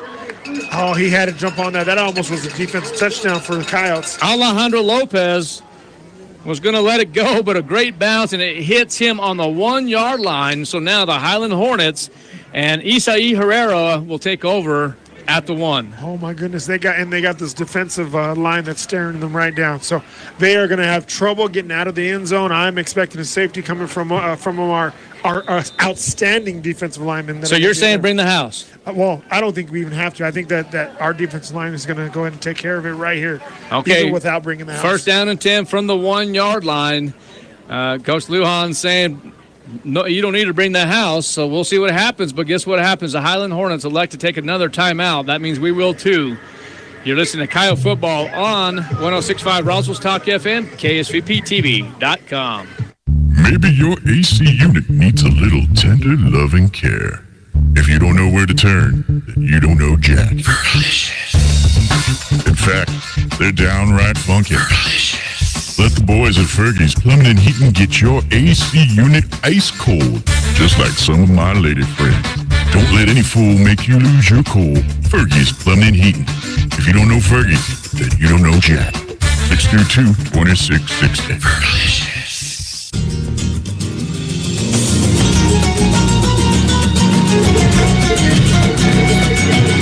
All right, we are back as the Highland Hornets took another timeout. Roswell Coyotes still have 3 for this half, and the Highland Hornets only have 1, but they will be working from their 1 yard line. 99 yards to go on this drive if they're going to try to go to pay dirt. 99 yards. That is a long way to go. It feels like forever whenever you're down 28-0. All right, so let's see what Herrera will have the Hornets do here. And, that's really a good job. Actually, it looks like they changed that. It looks like number 10 was the quarterback at that time, Alejandro Lopez. Got him a little bit more room. It's going to be a positive yardage of maybe 2.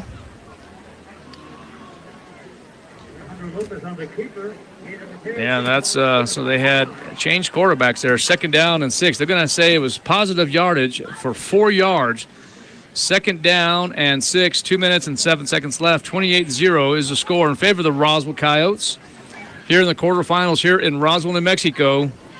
The quarterback now is Alejandro Lopez. Oh, and that's going to be a great hit. I believe that's going to be Greathouse. Jano. No, it's... And Mikey Lucero. Lucero. Yeah. Mike Lucero is actually leading the team currently right now with 6 total tackles. So that's number... Who'd you say that was? That was Brandon Janot and Mikey Lucero was on the tackle. And Brandon Janot is a son of ex-state chaplain, Jerry Janot. May he rest in peace. All right, 3rd down and 3. And there's a quarterback change again, and this time they'll have a 1st down. So the left-hand quarterback is Isai Herrera, rolls out to the right side, and he's left-handed. And he kind of threw like a sidearm. Yeah, like a Patrick Mahomes type of toss. Well, I'll tell you what, it was definitely risky. It was risky, that's for sure. Well, it was a good pass. It was risky, but he did his job, and it was nice. It was a nice catch. 1st down and 10 for the Highland Hornets. In another wacky formation. Under 60 seconds here And that's exactly what we call it as a wacky formation. Oh, we got a wide open receiver. And look at this. Bubba Marujo all over it, though. Number 10 for Highlands was wide open for about 5-6 yards, and Bubba Marujo definitely closed that gap real quick when he saw that ball in the air. Well, this is what's kind of a good thing for the Roswell Coyotes. You know, Bubba Marujo really wanted that ball, and if the Roswell Coyotes can go in halftime, I mean, 28-0 is great, but if they can go in 35-0, yes, guess what happens in the second half? Clock. That's correct. Clock runs. Okay, so let's see here. It's going to be second down and 10. 51.3 seconds left here in this first half. Coyotes lead by 28. Score is 28-0. They hand off to Mumba, and Mumba will get Joaquin Bolaños on the tackle. good yardage there, and Joaquin Bolaños will get credit for the tackle. And let's see if the Highland Hornets will get one more play. And let's see if they're just going to try to take a shot. Yeah. Oh, yeah, 100% they're going to take a shot.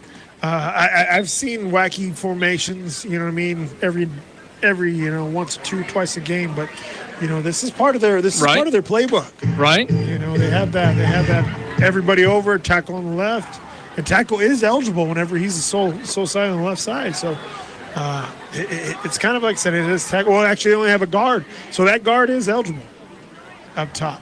All right, third down and 4. This should be the last play. Well, you can't end. Okay, there's going to be a flag in the play, so let's see what happens here.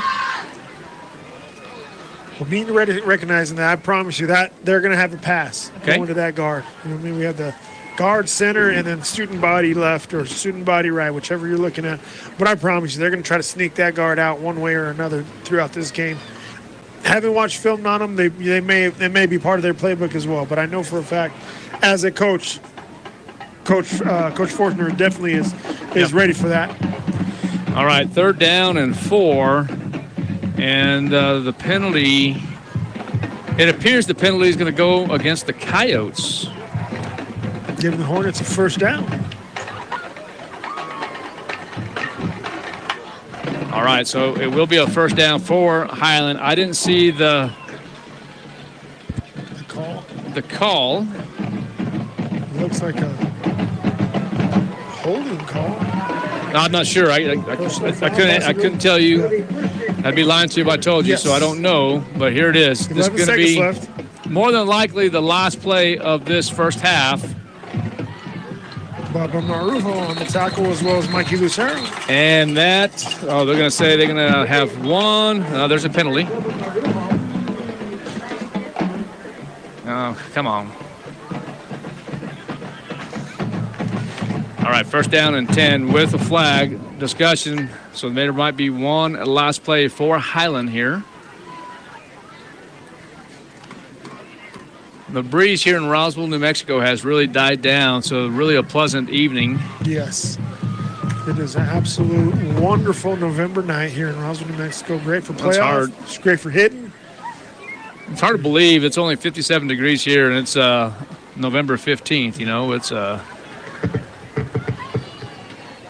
Well, that's good for my baseball field. I'm doing reseeding this next week. I had to push a lot of things back due to the fact that some technical difficulties for my field. But the fact is that we're gonna reseed, and luckily, I think the good man upstairs that we have some nice weather coming through this next couple weeks. Yep, absolutely. So, hey, real quick, as there's discussion, getting some more text messages here. Absolutely, we'll throw a big shout out to one of the best departments at Roswell High School. There we go. The science department. Hey, now. And it's going to actually say shout out to the Roswell High School Science Squad. Yeah. So thank you guys for listening and watching KSVPTV.com and 106.5 Roswell's Talk FM as they throw a big shout out and big supporters of our Roswell High School athletes. I have to admit, the Science Squad, I was jealous today walking through the Science Hall with all their jerseys. Asked a few questions about what the numbers meant, but they look very sharp, very cool, very on top of their game today. All right, first and 10 from the 40 will be the last play for Highland. And there's going to be quads to the top of your screen. It's going to be Herrera on the quarterback draw, and just going to throw it out. And time expires. Boy, I tell you what, Joaquin Bolaños laid the wood on Herrera, but This first half will expire. We're going to take a break, and then you want to talk statistics, or you want to wait on that, Coach? I think we're ready to go. Okay, well, let's do this. Let's take a break. We'll come back, talk a little statistics, and then the Charlie's Angels will have a halftime performance. We'll be right back. 106.5 Roswell's Talk FM, KSVPTV.com, Coyote Football. Check out some of the pre-Thanksgiving bargains you'll find this week at your local Farmers Country Market. Half gallons of Food Club buttermilk are $2.69 each. Eggland's Best large eggs are $2.99 a dozen, and 2 packs of Philadelphia cream cheese are $4.49 each. In produce, fresh jalapeno peppers are 99 cents a pound, and premium hothouse tomatoes are $1.49 a pound. In the meat department, family packs of boneless pork sirloin roast are $1.79 a pound, and honeysuckle white young turkeys are 98 cents a pound. These are just some of the pre-Thanksgiving savings you'll find this week at your local Farmers Country Market. This is an important service update from Plateau for Roswell, Dexter, and Hagerman customers. We are aware that many of our valued customers in Roswell are experiencing service outages due to the recent weather event. Our teams are working diligently to restore services as quickly as possible. We understand how important staying connected is, and we appreciate your patience as we navigate these challenges. Please know that our top priority is getting services working safely and efficiently. Thank you for your understanding and support from all of us here at Plateau. Picture this. You're behind the wheel of a John Deere compact tractor. You're effortlessly breaking ground, moving piles of rocks just by moving a lever, and enjoying the sun as you clear brush across your pasture. We could keep trying to put you in the moment, but to really understand what this feels like, you just have to get in the seat. Stop by Pecos Valley Equipment in Artesia and Roswell, or visit us online at pecosvalleyequipment.com. Wakefield Oil Express has the highest quality service in Roswell with a 17-point full-service oil change that includes a full wash and vacuum at their car wash. You won't find a better deal. They also offer full synthetic oil changes, fuel and cabin filter replacements, and will even check your battery. Their Total Wash isn't afraid of dirty vehicles. They have the best value wash in town with free vacuums. They even offer wash passes that can be used for multiple vehicles. Next time you need your oil changed, go to the fast and efficient Wakefield Oil Express and let them earn your business. 3204 North Main, Roswell.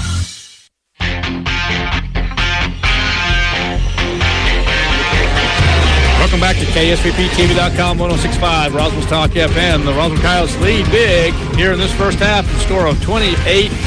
We're going to recap here in just a moment, but Ernie Lujan, you have some statistics for me, sir. Yes, we'll start out with our defensive stats. Leading the way with the most tackles, we have Mikey Lucero with a total of 7 tackles. And then down the road, we have Bubba Marujo with 2 tackles, 1 pass tip. Keegan Nichols, 4 tackles, 1 tackle for loss. Mason Greerhouse, 3 tackles. All 3 of those are for loss. Andrew Padilla with 2 tackles. Joaquin Milan has been a linebacker with 3 tackles. Zai Carrasco with 3 tackles. Isaiah Aranda with 2 tackles. Aiden Rutley with 3 tackles, and all 3 of those are also for loss. Noah Lynn with 3 tackles. 1 of those are for tackle for loss. Dominic Silva, 1 tackle. That is for a tackle for loss.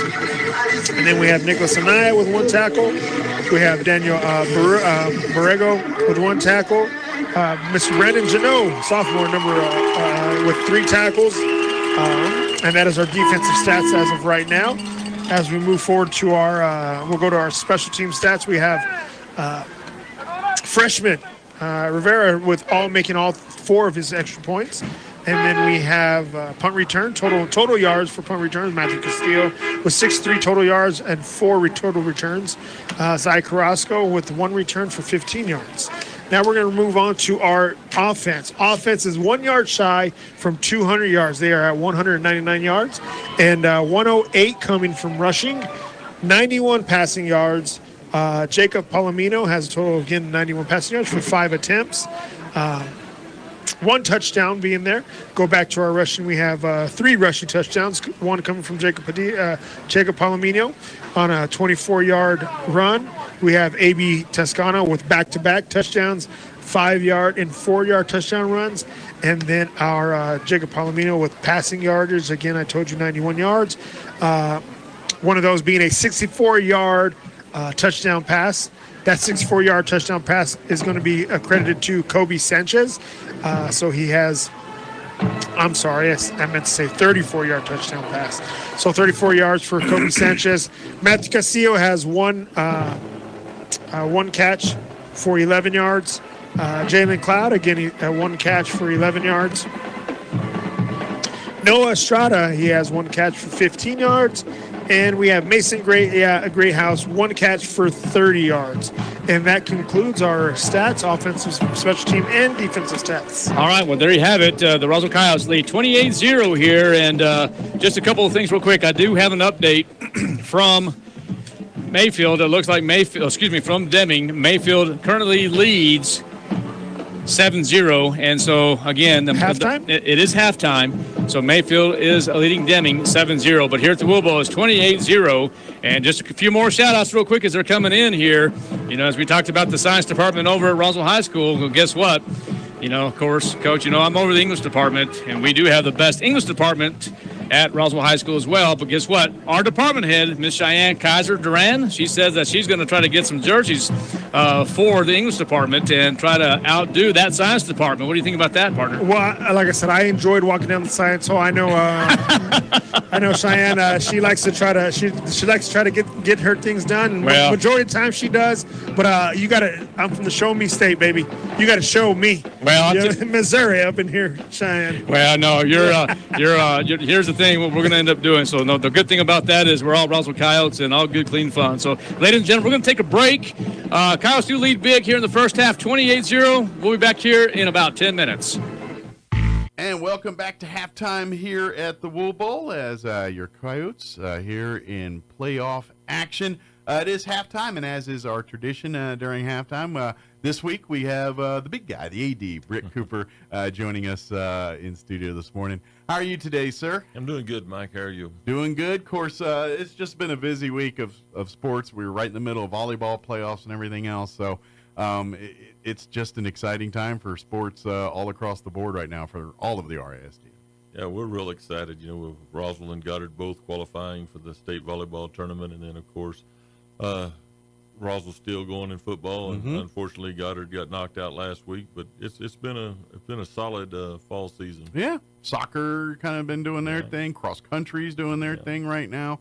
There's a lot of sports going on, and of course it's also transition time too, because right as the fall sports are wrapping up, the winter sports are starting to fire up here. You know, the basketball and wrestling, some of these others they're probably starting their practices now. They'll start playing games here in a couple weeks and all that. So it is an exciting time in sports. Just always, as we do every halftime, remind folks to get out and watch these kids and support them. And I know we like to bring you all these on the video as much as possible and love to do that, but that does not make up for you guys in the stands, you in the crowds, cheering these kids on. You know, by all means, please tell your out-of-town friends and family, come tune in. But if you're able to get to the Goddard gym or the Roswell gym or any of these, please make an effort to do that. And because the kids can't hear you cheering over the video, but they can when you're sitting in the stands. That's exactly right. And you get the experience of being there. There's not anything like, you know, high school sports. It's just tradition, and it's a good entertainment. So, but yeah, practices are starting. You know, wrestling started November 4th. Basketball will start this coming Monday on November 18th. So, winter sports are upon us. And it'll be, games will be starting up, by the end of November. Absolutely. I'm just gee whiz curious. You know, as the AD, now for folks that know you coach, you've got your titles, you've done thing. But as an AD, do you still? I mean, obviously you're not coaching, but do you get opportunities to watch practices and kind of see the progress of some of these teams, or is your job not really allow you time to do that? Sometimes it does, sometimes it doesn't. I like to get out as much as possible and see the kids in action, whether it's practice and certainly in the games. But sometimes we get tied up in the daily routine and can't get to the practices. Sure. But I definitely get to as many games as I can get to. Sure. I just didn't know if you get like your own little preview. Yeah. It's like, oh yeah, I've been watching Goddard practice. I've been watching Roswell practice, and they're coming together pretty good. I didn't know how often you got a chance to see some of these practices and things. He spends a lot of time at fields and things, but it's usually to make sure the field's good shape and ready for whatever it is. Not so much the team. Well, that's the thing. I mean, we got to make sure the facilities are up and the fields and everything else that we're dealing with. But, the most important thing is getting out, and the enjoyable part is watching the kids. Sure. Because that's what it's all about, and that's why I'm still doing it. Absolutely. I'm guessing as we do transition to winter sports, a lot of the the gyms and stuff are fine, so there's no real flooding. As far as some of the soccer, I mean, obviously to Brenham and all that, but are you still dealing with some of the flooding logistics with some of the ball fields and things right now, or is that pretty much all taken care of? I think it's pretty well in check. De Bremen was the worst. Yeah. But hopefully we can get it back up and going when we need it, but everything else we were fortunate with the practice fields and everything with the schools, and we're starting to get to a point where we're not needing it as much now because we're transitioning to winter sports or we're in playoffs where most of them are going out of town to compete. Right. Because soccer's finished up and cross country had their state meet last week, so had some individuals do pretty good there. So it's been a good fall season. Absolutely. So kind of previewing basketball and wrestling here. What like I said, these things gear up, and now for wrestling program, and this is where maybe is this because I know they've been doing wrestling for a couple years, but this is not something that the schools have been doing for a long period of time. Wrestling's been around for a while. Yeah, I know. And I know, like some were having it, like Artesia doesn't do it, and it's very so. Yeah, Artesia picked it up, a couple of years ago. Yeah. But Roswell and Goddard have both wrestled for quite a while. Okay, that's where I was kind of like a little muddy on that information. And the girls, about that. It's really grown with the girls wrestling. That's become where they're getting their own meets and their own dates and stuff. Kind of their own separate. Yeah, they're not partnering up with the boys; they're their own entity now. We still we still go to the same meets and so forth like that. But it's their own program. It's getting big. It's getting big. Like, do they have their own coaches and things now? Like, it's really like the women's wrestling team and the men's wrestling team. As many as we can. Okay. We try to have as many. Okay. I just didn't know if it was like one big program or no. There's a men's program, right? Yeah. Cool. Okay. It's something that's really catching on and growing, and we've got quality programs at both high schools. Excellent. But come out and support this stuff. Come see. They got the big Rio Hondo tournament coming up. I think it's December 20th and 21st. Excellent. Roswell High, Goddard to be a part of that, but that's always a big tournament. They bring teams in all over the state, so it's always it's if you haven't seen a wrestling match, it's fun. Because everyone's a little. I wouldn't say rock concert, maybe that's over the top, but it's just there's so much action going on because, like you said, it's usually a couple different schools involved. Sometimes there's multiple event mats going depending on where it's at, and there's just so much going on. It's like a tournament every time you go. It's kind of like when you're going to see the volleyball tournament here. Like every wrestling thing is like that. Right. It is. It's I've been up to the state wrestling meet several times, and it's a real spectator sport because of like you said, all the mats going on at once in the Rio Rancho Convention Center, and same thing with volleyball with the four courts going on at the same time. So with Coach Trujillo, my assistant, he used to coach wrestling, and he's still a wrestling official. So when you need some expertise, that's where we head. So. But say you got a deep pocket of that there. Yeah, he knows a lot about it. So. Absolutely, and I always, and I don't know if it's the case now, but I remember when I was in high school, and I would argue, the folks with the hardest training regime of all of high school sports, I got to give it to the wrestlers. Like, I mean, those folks, they did some insane training to get to it's.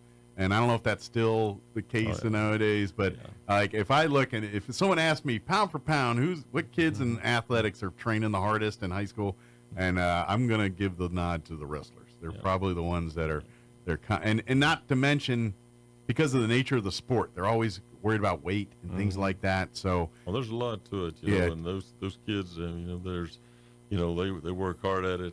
A lot of them, club wrestle and everything else. It's a year-round deal, and some go on and do it in college. Absolutely. So. Oh yeah, it's a if folks that love it, it's a great sport. But I just look like, man, you gotta be an athlete to be a wrestler because and if you think about it, it makes sense because I'm pretty sure every single muscle in the body of a wrestler gets used at some point or another. It's like swimming, you know what I mean? They're just using every muscle. Probably so. So, but that's all coming up, and then don't forget basketball also going on, and don't forget tournament seasons. And I know it's early in the game, but don't forget one of the biggest, most prestigious tournaments in the state will be happening here in Roswell between Christmas and New Year's. Here, the Pocorn tournament. Yeah. This year's December 26th, 27th, and 28th Pocorn tournament for the boys, and then at the same time we've got the Goddard Holiday Classic for the girls. So. we've got 2 quality tournaments going on. Those will be running simultaneously. The girls play in the afternoon the first 2 days, and the boys in the evening, and then they're so simultaneous they almost blend together to one tournament. They do. but there are 2 independent tournaments. We got some quality teams coming in, so it's gonna be a real good tournament. Both of them will be. And the Optimists do an amazing job of hosting that every year. We couldn't do it without them. You know, they've really made the Pocorn into something special. Yep. Well, as I said, it's arguably the most prestigious tournament in the state, with the history, with everything behind oldest, it. We've I've been involved with that a long time, as a coach and everything else. But we always have quality teams wanting to come in. Oh yeah, and it's a coveted tournament. And with the Optimists doing what they do, it just makes it a real fun 3 days. Absolutely. Which again, we will be carrying games on the video, but get your butt into the Roswell and Goddard gyms to root on these teams and everything else. I don't know. We got a little bit of planning between now and then, but usually what happens is we'll put announcers on the Goddard, Roswell, and Artesia games, and then a lot of times we'll just let it run for the others, and y'all can just watch. There'll be noise, but no announcer, just the court noises and everything else. So that way, and occasionally we do get some announcers. They'll come in from these other towns and say, "Hey, can we jump on and talk?" God bless you, brother. So, enjoy the game. That's right. Very good. Well, is there anything we wanted to mention here that I got us crowbarred or sidelined on? No, we're just excited with Roswell, going forward in the playoffs, and we could host the semifinal next week and possibly the championship. Yes. But wherever it's at, people need to get out and support them. Quality football program Coach Lynn's got, and I think they're going to be right in the middle of it till the end. Yep. Well, hopefully we got at least 2 more conversations with you and Mika over the next couple of weeks here. Let's hope so. As always, thank you. Appreciate it, Coach. Thank you. Hi, my name's Chance with Trustmark Roofing and Windows, and here's what you should expect during your window inspection. Upon my arrival, you'll receive a 15-minute courtesy call letting you know I'm on the way.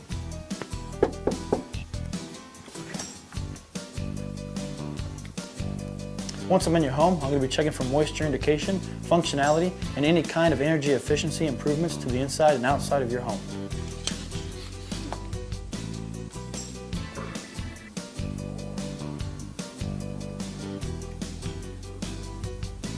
After my inspection, I'll give you my professional opinion, and then you can decide whether you want a no-obligation quote. Myself or the office will contact you to set up a date when I can show you my products and options to best suit your needs. So when choosing windows, choose Trustmark Roofing and Windows. Our goal is to give you a 5-star service and get you what you deserve, and that's the best. Hey guys, Aaron Dishman, General Sales Manager down here at Roswell Ford. Check it out, today starts our Trade Up event. That's right, that means you could get up to $4,000 over suggested Kelley Blue Book trade value starting today, rolling through the weekend. Now, look at all this inventory. We got a bunch of new F-150s, a ton of used cars have been traded in. So if you're looking to replace a vehicle that you've been trying to trade out, it's a good time to come down and check out what I got. None of these cars have been flooded. Those are all been replaced. Those are gone. These are all sent to us by Ford, and they're cars we've traded for. So come check it out. We got a lot of options. Just like this Tahoe RST right here, only listed at $40,888. Guys, we got some crazy stuff going on, but we need you to come check it out. On top of that, this Saturday, we're going to have lunch on the house here at Roswell Ford at our Temple location under the big white tent. We're going to have the Coke trailer out. Conrad's going to be cooking cheeseburgers, hot dogs, sodas, chips, all that stuff. And we're going to have a bounce house out for the kids. So come on down, bring your trade, bring all your trades. If you got more than one trade, bring all of them. I want to see them all because I'm going to give you extra money on top of Kelley Blue Book's suggested trade value this weekend to help you get out of it, okay? We want to see your face in our place. Come check us out here at our Temple location at Roswell Ford. Jim Gill. And if he were here today, he'd tell you it was time to fertilize. He'd tell you just what you need and show you how to use it. Then he'd make some joke about your neighbors making fun of your nuts. So when there's trouble with your pecans, head for Roswell Seed Company and ask them, what would Jim Gill do?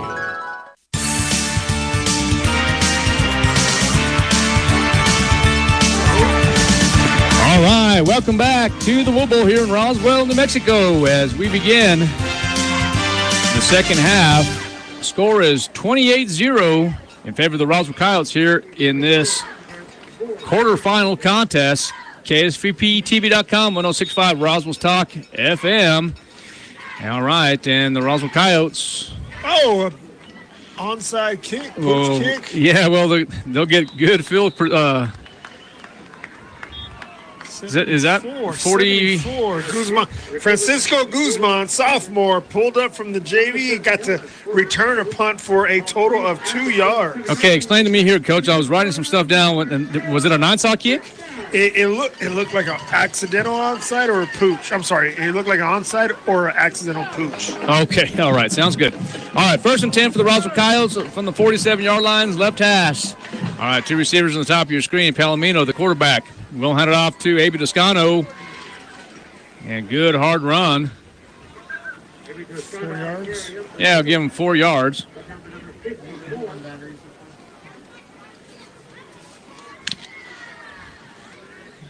All right, so Palomino will trot on over to the field again to get his Coyotes going. The score is 28-0 if you're just now tuning in, with 11:27 left here in the third quarter. Palomino at quarterback, and there is going to be the handoff, and Toscano with a great run. Looking like 12 yards, 13 yards. 14 yards. There we go. So good hard run for A.B. Toscano. Will have 14 yards, and now the Coyotes are back in Highland Hornet territory. And that puts A.B. Toscano at the half-century mark. Okay. Sounds good. I mean, A.B. Toscano currently has 2 touchdowns, one from 5 yards out, one from 4 yards out. Palomino in trouble. You know, and Palomino takes a hit, got rid of it, and it will be an incomplete pass. So Palomino will come back over and talk to Derek Gomez and get the play. Now, that's Palomino's first incompletion of the game. Okay, yes, Coach. Let me ask you a question about the helmets. You like the black helmets? I absolutely love them. I like the way the R shines off of them.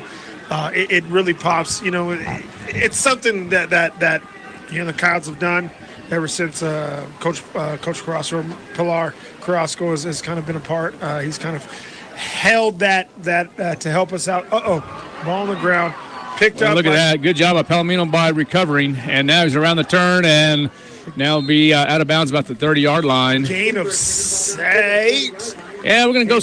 I'll give you 8, sure.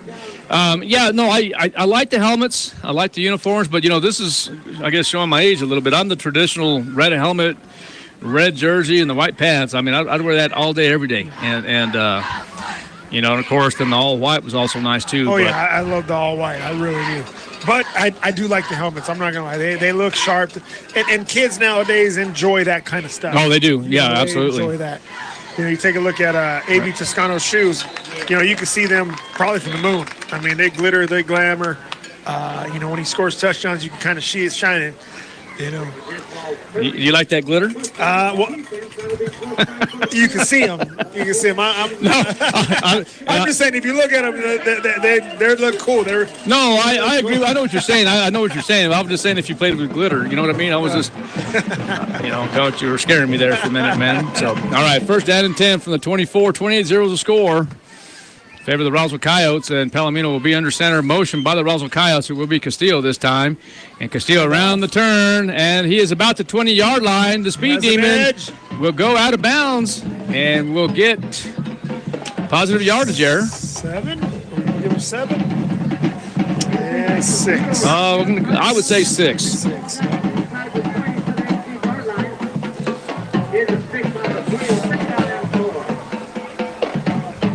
Yeah, and I know there's a lot of people awaiting the fight here this evening. It's going to be on TV, right? Netflix. All right. I guess you're a Tyson fan. Is that right? I am a Tyson fan. That is correct. All right. It's all right. Palomino dropping back to pass, rolling to the right side, will throw, and has a man open. And it looks like the Coyotes are in for another touchdown.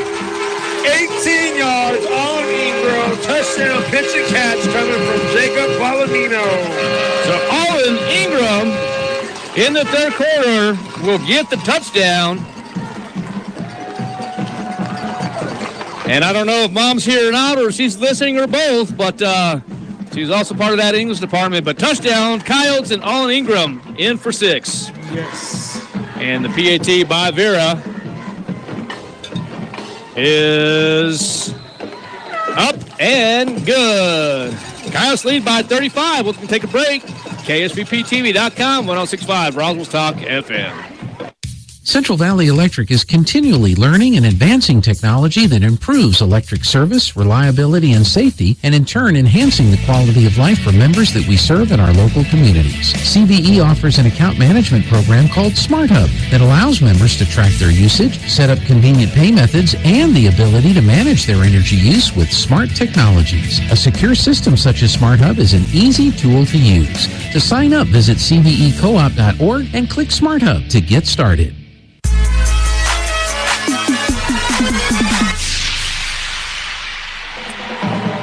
An 18-yard pass by Jacob Palomino to Allen Ingram.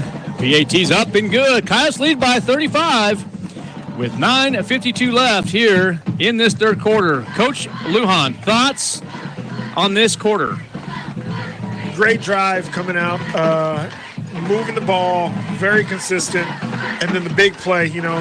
Big plays are always fun to watch, but we've been doing it consistently throughout tonight. So, you have it's just been a really good game overall for Jacob Palomino. I told you down that drive, that was his first incompletion. So he is 7 passes. 6. There's the fumble. Uh-oh. And the Coyotes got it. Who is it? That's just a good job, and that, I believe, is number 41, and that's going to be Tyler Warchek. Warchek with the fumble recovery. All right, so I have a question for you. Yes, sir. I know if Kelly was here tonight, I know his answer, but I'm going to ask you this, and I think I know the answer, but I want your opinion. Yes, sir. Coyotes lead by 35. You have 9 minutes and 24 seconds left. Okay, you have a running clock, but here's the thing. Do you try to end it, or do you play 4 quarters? I try to finish early. Explain that to me. This is playoffs. You don't want to put any additional possible risk out there. Okay. Every guy counts. Every guy on that sideline matters, whether it be they don't get in today, but they could be getting in the state playoffs. So you don't want anybody to get in any type of situation where again, you don't want anyone hurt. Okay. All right, 1st and 10 for the Roswell Coyotes, and there's going to be a flag from the 27-yard line. I think I like what you said. I do like what you said, but here's the thing that all I'm going to say in this situation. I agree to disagree, and this is why. Yes, if you can get the game and put it away, 100%, go for it. But here's the thing with Jeff Lynn and his program. He has done this for a very long time, and he has anywhere from 140 to 160 kids in the program. Now, yes, you want these young kids to get as many reps as possible to continue building the success of the Roswell Coyotes. And here's the thing. You get a little success, you get a little taste of this quarterfinal game here, and you see and you feel what it's about to be in the state playoffs. You get that fever, and guess what happens? You're going to come back and do it again. You have to get those reps. I think Jeff Lynn will play 4 quarters. With backups in, is that what you're saying? I think he could play with number two. Well, I think he'll play. That's what we're I think he'll play with potentially reserves in the 4th quarter if this happens to go to the 4th quarter. But I think I agree with you to a point, Coach. I think it's great strategy. I'm good with getting reps. Just don't call off the dogs. Well, we still go. We're still going. There's no Estrada with a nice pass. Slip screen there. And, I think it's all – I think there's some positives to both what you're saying that I really do like it. I would like to see the game put away, but at the same time, when you're continuing success and you're still building the program, there's a lot of individuals on that sideline that are just as good and that can get those reps and see what they can do. I'm telling you, get that taste of quarterfinal football, get that taste, and I tell you what, it carries on. I get you. I get it. Yes, sir. I understand. I get you. All right, 35-0 is the score with 7 minutes and 10 seconds left here in the 3rd quarter. Palomino still at quarterback. But again, Coach, that is my opinion. My opinion doesn't matter. You have Zaya Carrasco and Keegan Nichols. Keegan Nichols inside the 10-yard line. No flags.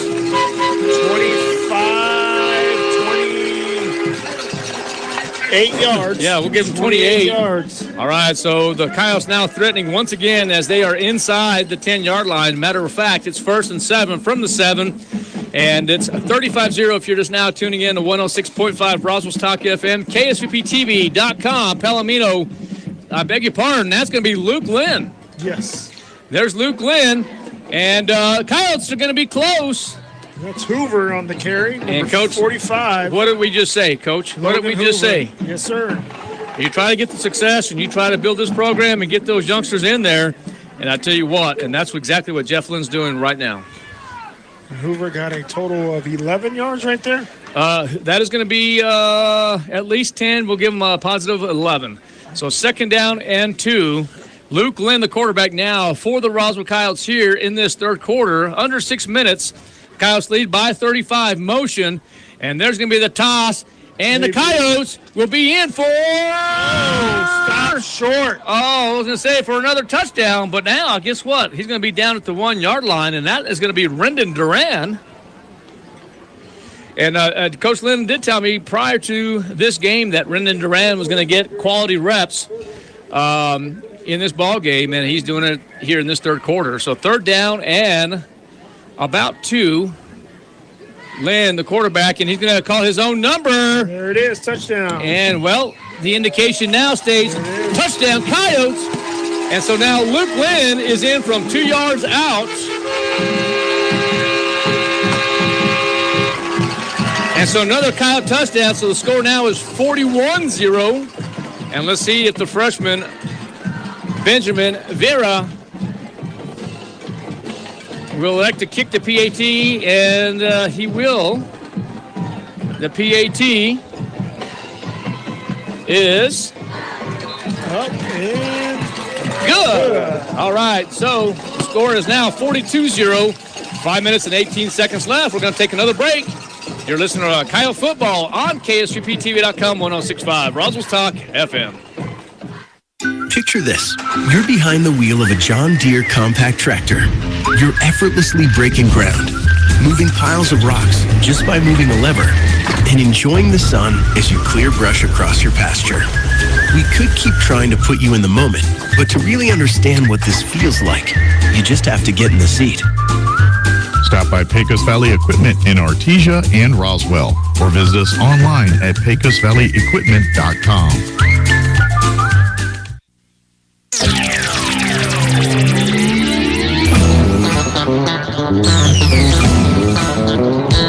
All right, we are back.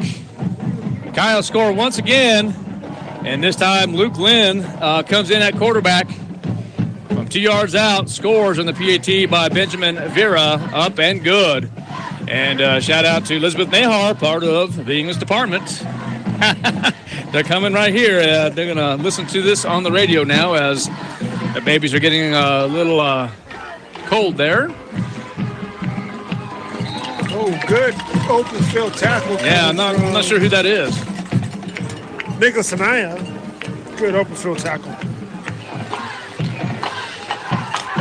Nicholas, one of those kids that you just love having around. He is a hustler, go-getter. Got an update. Sorry, Coach, I interrupted you. It looks like I got an update from Deming.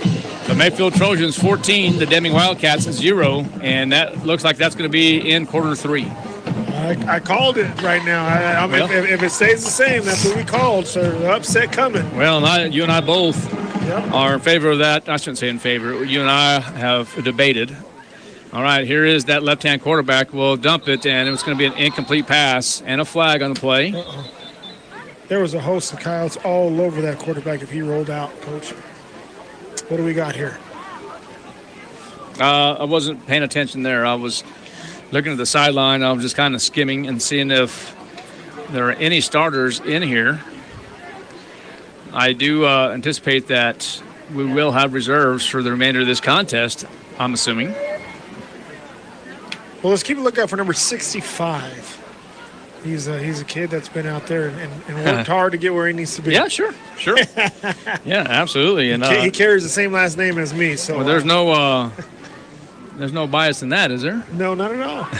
Not at all. As a sophomore, getting on that field would be a nice thing for him to do. Absolutely. I hope he has that opportunity, Coach. It'd be really nice to see those, and I'm really excited to see these young players get in. Really am. It's really nice to see. And I guess I misspoke, Coach, whenever I said leave them in. I meant to say don't pull alcohol off the dogs. Let's keep going for touchdowns is what I was looking at. There you go. So. Well, the success of this program here, the JV had a successful season this year. Yes. They went undefeated. They did lose. No, they one. did. They ended up losing one at the end. But we beat Artesia. Right, that was and then a basketball score. Hobb canceled it, and then we ended up filling New them Mexico in. Military Institute wasn't. No. So we ended up filling them in with Artesia again. I believe the week after, and then they beat us. So it was a makeup game, but we were 1-1 against Artesia, and that was the only loss that we did have. Right. Okay. You were talking about maybe the freshman. Yeah. The freshman. All right, and that is number 12, Herrera, rolling out again. And you know what? I'm really impressed with this young man here, is Isai Herrera. He's a senior quarterback. He throws from the left side, good speed, has a good arm, and just really impressed with him. But of course, a naked boot. I haven't seen a naked boot since Hank Basket. You had to bring up Hank Basket, huh? The old Clovis Wildcat, and who else, Coach? Well, I know Hank Basket. Well, I know Hank Basket. I mean, I coached against him a little bit, but actually, here's the thing. How do you know Hank? We played against him all the way through, and when I say naked boot, he's a guy that I hit with everything multiple times and was able to get up. Here's the thing, Coach. I'm not going to talk. Who did Hank play for? Well, he played for Clovis. I know that. I'm talking professionally and college. Who else? Who did he play for in college? UNM. Okay. And then in college? And I'm going to skip over the team that I dislike a lot. Okay. I do not like the Eagles, but he played for the Eagles, and then he went and played for the Super Bowl. And the Colts, the Super Bowl. All right, okay. I just want to make sure you understand, because if you didn't say that correctly, I was going to fire you now. I did not like when he was I didn't like rooting for the Eagles when he was there. So all right, well, sounds I did good. for him. Sounds good. All right, score's 42-0 now with 2:54 left here in this third quarter. Running clock, and the quarterback will remain to be Isai Herrera, and he's going to hand that off. Oh, that's Aranda coming in. Yeah, good job by and Nicholas and I again coming in with that. Good job by number 21, Isaiah Aranda.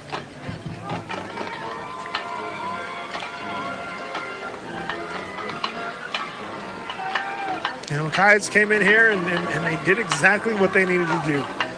They shook some rust off from the bye week and just turned it on. Gray come up right there, number 30. Yeah, that's Isaiah Avitia. He came up hard, made the running back make a decision to go upfield, and he got the tackle. All right, so yeah, we have a statistic sheet here from the last time, but we didn't get a chance to talk about that. We only had a 15-minute halftime show and had the national champion Charlie's Angels perform, and as usual, just amazing. All right, so now it looks like Highland kind of moving the ball a little bit on this Roswell High defense here. Kyle still lead 42-0. We're under the minute 30-second mark.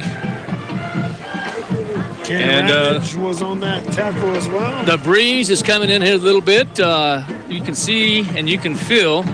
And I say you see the flag a little bit. And then, of course, the temperature now here in Roswell, it is a nice, cool 57 degrees.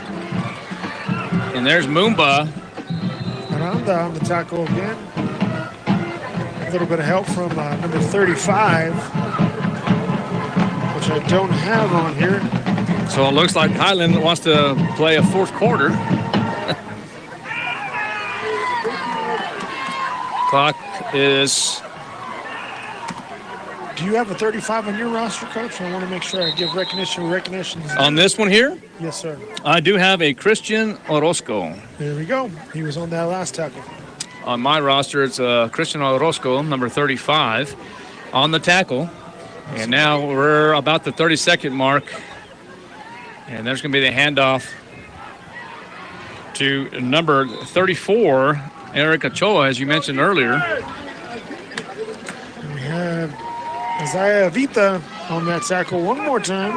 Yeah, Isaiah Vita doing his job here in this third quarter. And let's see if the Highland Hornets will just let the third quarter expire, and that's exactly what they're going to do. The Coyotes do lead here, 42-0, as the third quarter expires. We're going to take a break as we return here in just a moment. KSPTV.com, 106.5, Roswell's Talk FM, Coyote football. We'll be right back. Wakefield Oil Company is a name you can rely on with full service at the pump the way it used to be. You can expect service in just 15 seconds. They offer bulk fuel and oil services and even diesel exhaust fluid. Wakefield Oil Company will deliver to farms, ranches, dairies, the oil fields, and more with dependable service you can count on. So the next time you need service or delivery, go with the name that locals have trusted since 1983. Wakefield Oil Company, 311 South Virginia in Roswell. Let them earn your business.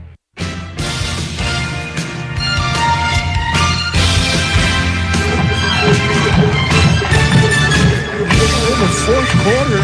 All right, we are back. We are here about to start the fourth quarter. 42-0 is the score in favor of the Roswell Coyotes. And looks like the Coyotes will more than likely advance to the semifinals. And they await the winner.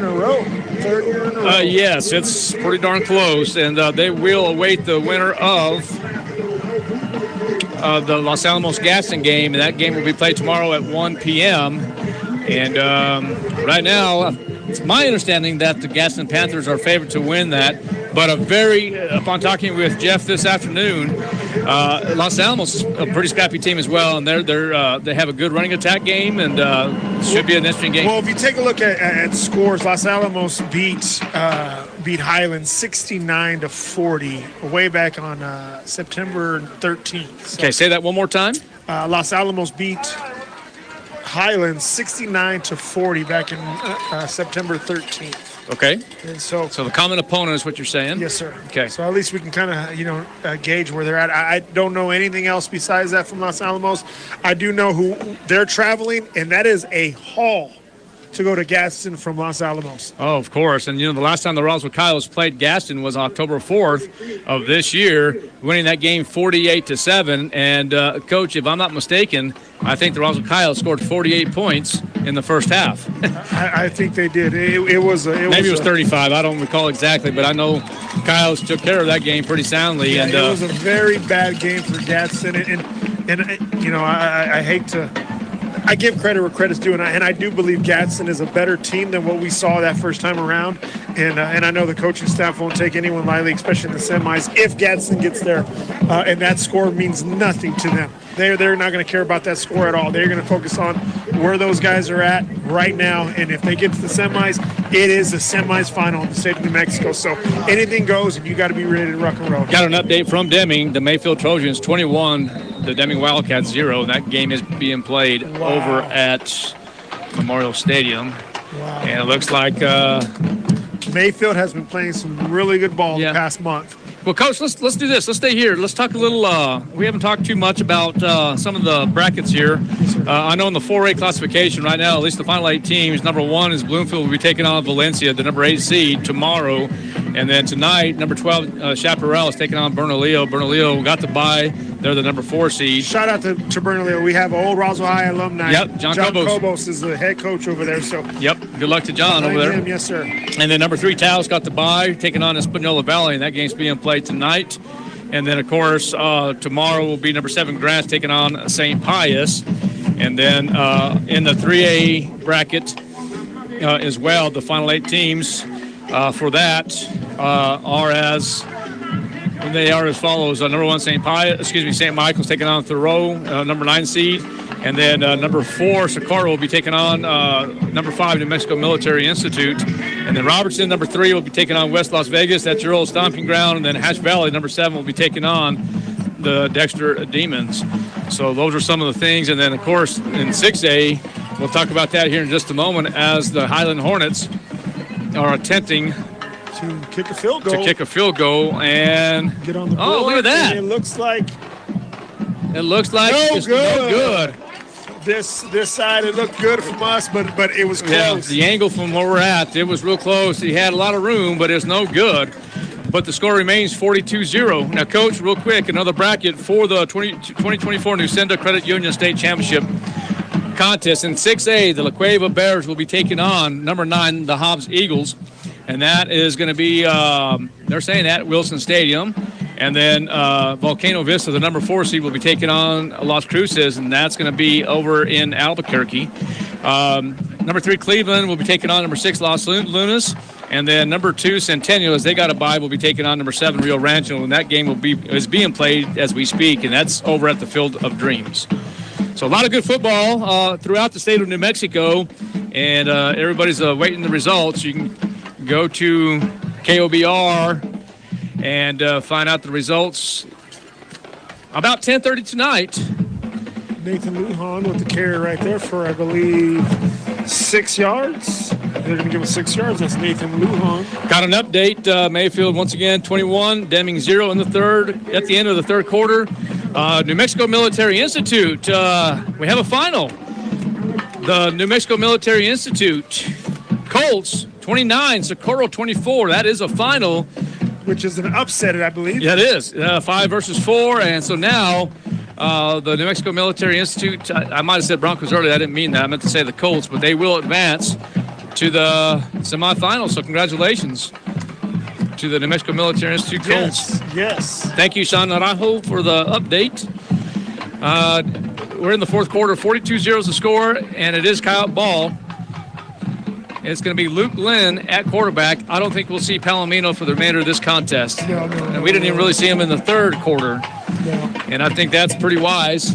Take a look at the 45-yard line. You'll see all the starters' backs right there. Oh, great catch coming in right there. 47, Francisco Guzman with a good catch coming off the edge. And Francisco is, again, he's the JV quarterback behind Luke Lynn. When Luke Lynn's there, he's the captain in chief until he's not there. He only has due to quarter regulations. He's only allowed a certain amount of quarters, and so Guzman steps in there. Yep, exactly. So, well, I'm trying to take a look here. That may not count, will it? That's not going to count because it looks like it's going to be against the Coyotes. Well, it might be. I'm not real sure. I'm just kind of looking at the sideline. I'm just kind of seeing if there's basically all the starters on the sideline. I think it's been like that since at least since the third quarter or the middle of the third quarter. So they're going to repeat third down. So it's going to be third down and about 8 or 9. I'm going to say 9 yards, and it is. So Luke Lynn, Luke Lynn is, and I shouldn't say this right now because I'm not certain, but I'm going based on what I see. My observation is I think he is predicted to be the quarterback next year. As a senior? As a senior. And there is Luke Lynn rolling out, and he's going to dump it. And I'll tell you what. He had an opportunity. Luke Lynn plays baseball for you. Yes. He pitches. He's one of our starting pitchers. As a sophomore, he was. And throws the ball well, throws Great. the bender well. I mean, Yes. just a really good ball player. And I would think that he will do a lot of damage for you on the bump in a positive way. Yes. And, I'm looking for big things. he's 6'2", 6'3". Set up for our success this year. Yeah. We switched from double headers to single games because that's how our district's going to be. Right. So we have a single. So I went away from double headers quite a bit. So we're going to have single games, and now we can focus on utilizing our arms and not having to, look at 14 innings, and we can focus on 7. No, I think that's wise. And I'm trying to see here, is that Zy Carrasco getting set to punt for the Roswell Coyotes? Yes, sir. Has a little breeze behind him there. I'm not sure what is going on. Coyotes do lead 42-0 with 8 minutes and a tick left here in this contest. It appears that the Coyotes will advance to the semifinals, and we'll await the winner of Gadsden Los Alamos, and that game will be played tomorrow at 1 p.m. And, it looks like Carrasco is set to punt here, and I promise you he might kick that. Look at this punt. I'm sure he's going to kick that way. Look at that punt. Look at that punt. Look at that punt. 10, that is 90 yards, 80 yards, no, 10 to 10. Let's see. He was on the 10-yard line. He was at 10 to, yep. 80-yard punt. 80 yards. That's why he was an all-state punter last year. Well, I'm going to tell you what, that's probably the best punt he's had in his career. Yeah, that was beautiful. Spiral? Oh, yeah, it was up, it was 50 yards to the peak, and then it started making his way down. Oh, my goodness, that was beautiful. It was on the 10, right? Yes, sir. He punted it from the 10, and now it's wow. What a kick. Defense, all right. A lot of guys from second string, Yeah, call it the reserve or, some backups. And looks like Moomba might get another rush there for the Highland Hornets. But on that is Kyle Williams, I believe, on the tackle. Christian Orozco will enter the ballgame defensively here for the Roswell Coyotes. Was he on that tackle as well? No, he was not. I just see him trotting in there. I do see Marujo still in the ballgame in the secondary area. Number 27 is also in there, Adrian Lucero. So, and I'm not sure on top if that is Padilla or not. No, that is a Kyle Williams. That is and Kyle Bubba Williams. about to get a big hit right here. That is a nice hit. Good breakdown tackle by Bubba Marujo. Good catch by number 10, Alejandro Lopez for the Highland Hornets. 42-0 as the clock continues to run. 6:24 left in this contest. Coach, I think it's safe to say the Coyotes will be advancing. Yes, sir. Yes, sir. For the third time in a row. There's been a lot of success in this program. Yes, sir. A lot of success in this program. And are you going to take the ride to Artesia tomorrow? I will not. Okay. I promised the wife a date night or a date. Oh, okay. All right. So we're going to the movies and there you go. Doing a bunch of stuff with my daughter as well. Okay, well, good for you. All right. There's going to be a direct snap over to Moomba. And that is number 30. Amiri Moomba. Isaiah again. Well, good for you, Coach. I'm glad you had that opportunity to do that. Yes. Take advantage of the weekends right now because once baseball season starts, it's 7 days a week. I get it. Been there, done that. 25 years worth. There you go.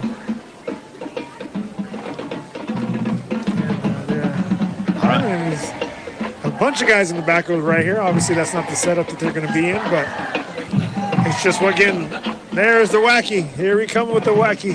As you call it, the wacky-o. Oh, wow. There's another shift on the wacky-o, and there's another shift. What is going on here? That's just a wacky-o. Shake and bake with the lineman, huh? Yeah, well, it is what it is, but guess what? Not going anywhere. Not much. Oh, they do get it.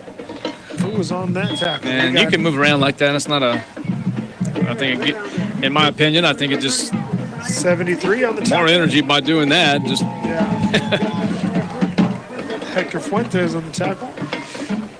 Yeah, I do see. I think. I got one thing. Okay, go ahead, Coach. Kelly, if you're listening, I would appreciate extra lines for the stats, sir. We are running out of stats right here with all these guys in here making plays and doing what they're supposed to as they come in the last couple of quarters. Right. Kelly, let's add some lines on our stat sheets because I'm running out of them over here. All right. Well, better you than me. I promise you that. All right. So it looks like Marujo is still in there. And who's coming out? That is number 70. 78? 78, yeah. Borrego. Yeah, Daniel Borrego. You know, and these guys coming in here, they are playing hard. They are making it hard for Highlands out there to move the ball. I'll tell you what. And I think I don't expect nothing less. I mean, just a good bunch of kids here that are doing what they're supposed to be doing. And if you have that opportunity to get a rep or two or even more than that, and you know what, go do it. And, play it like it's your last. I always say, play it.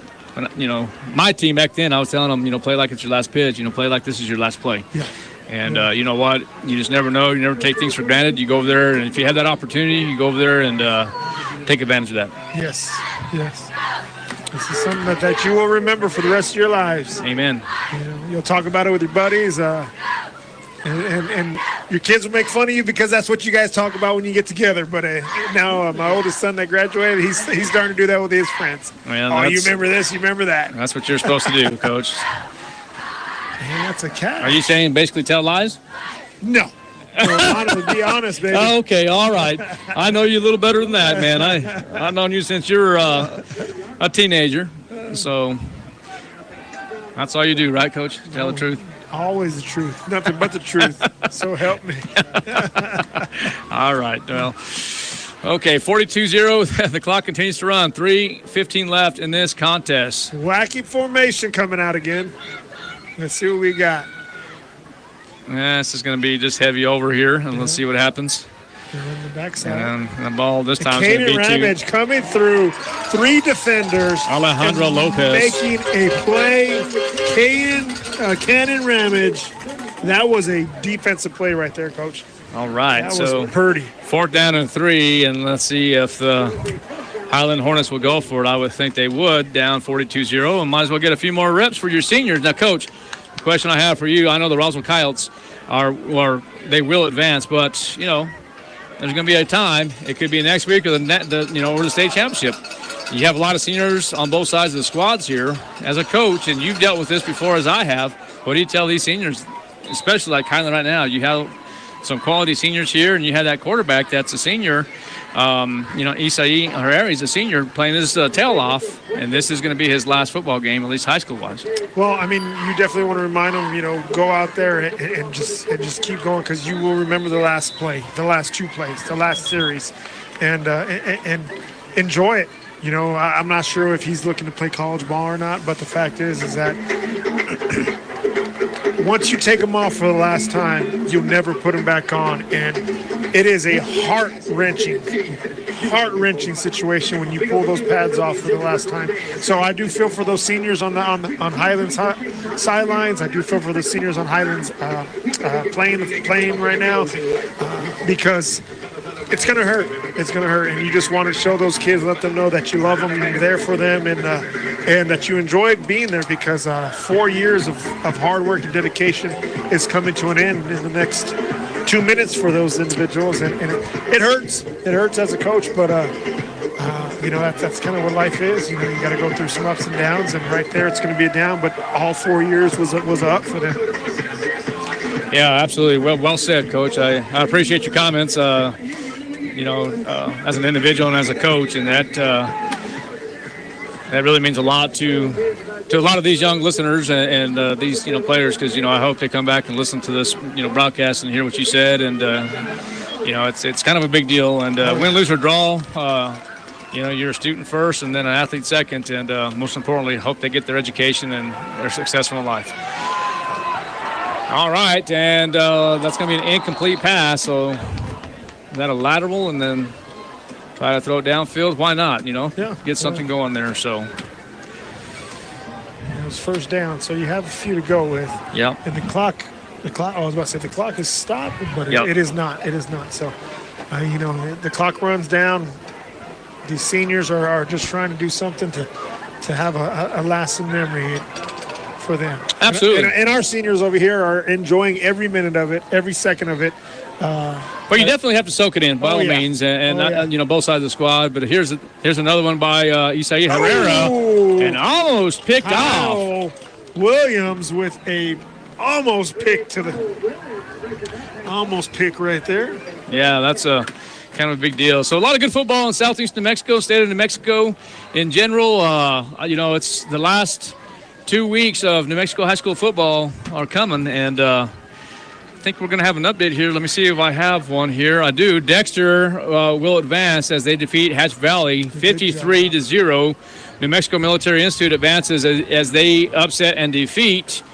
That's going to be picked off. Kyle Williams with the INT.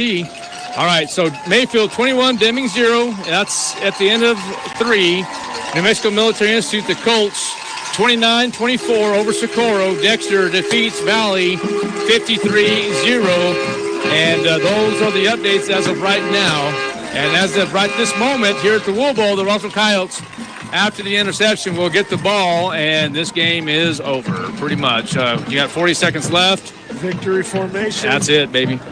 Victory formation is my favorite formation. Yes, sir. Yes, sir. It's my favorite. You can take all the wacky you want. I take the victory formation day one all day, baby. Yes, sir. And then, as I mentioned earlier, the New Mexico Military Institute will advance to the semifinals. They will be taking on the winner of St. Michael's and Thoreau, and more than likely it will probably be St. Michael's. And then Dexter will advance to the semifinal game and will take on either Robertson or West Las Vegas. Imagine that. If you can have, look at that run. Wow. That is number 19. I can't see from that area here. Number 19, we are looking at Blade Stewart. Is that Blade Stewart? Is that correct? Number 19 is Guzman, I believe. Yeah, it's Guzman. Ladies and gentlemen, that's going to do it. We're going to take a break for just a second. Let's take a few minutes. Let's let Coach tally. Let's take a 3-minute break. Coach will tell you some information here, and then I can also talk while you're doing that. We'll be right back. KSRPTV.com, Roswell Coyote Football, 106.5 Roswell Stock FM. Attention. What's going on, guys? Jeremy Brola here at Roswell Honda, and today I'm going to talk to you about some specials that we have going on at Honda. We have rates as low as 3.9% on select new Hondas, and we're also offering loyalty cash for our competitors' trade-ins. Not only that, I have over a dozen vehicles priced under $25,000, from cars, trucks to SUVs, different brands that are going to give you super low payments right here at Honda. So come see us.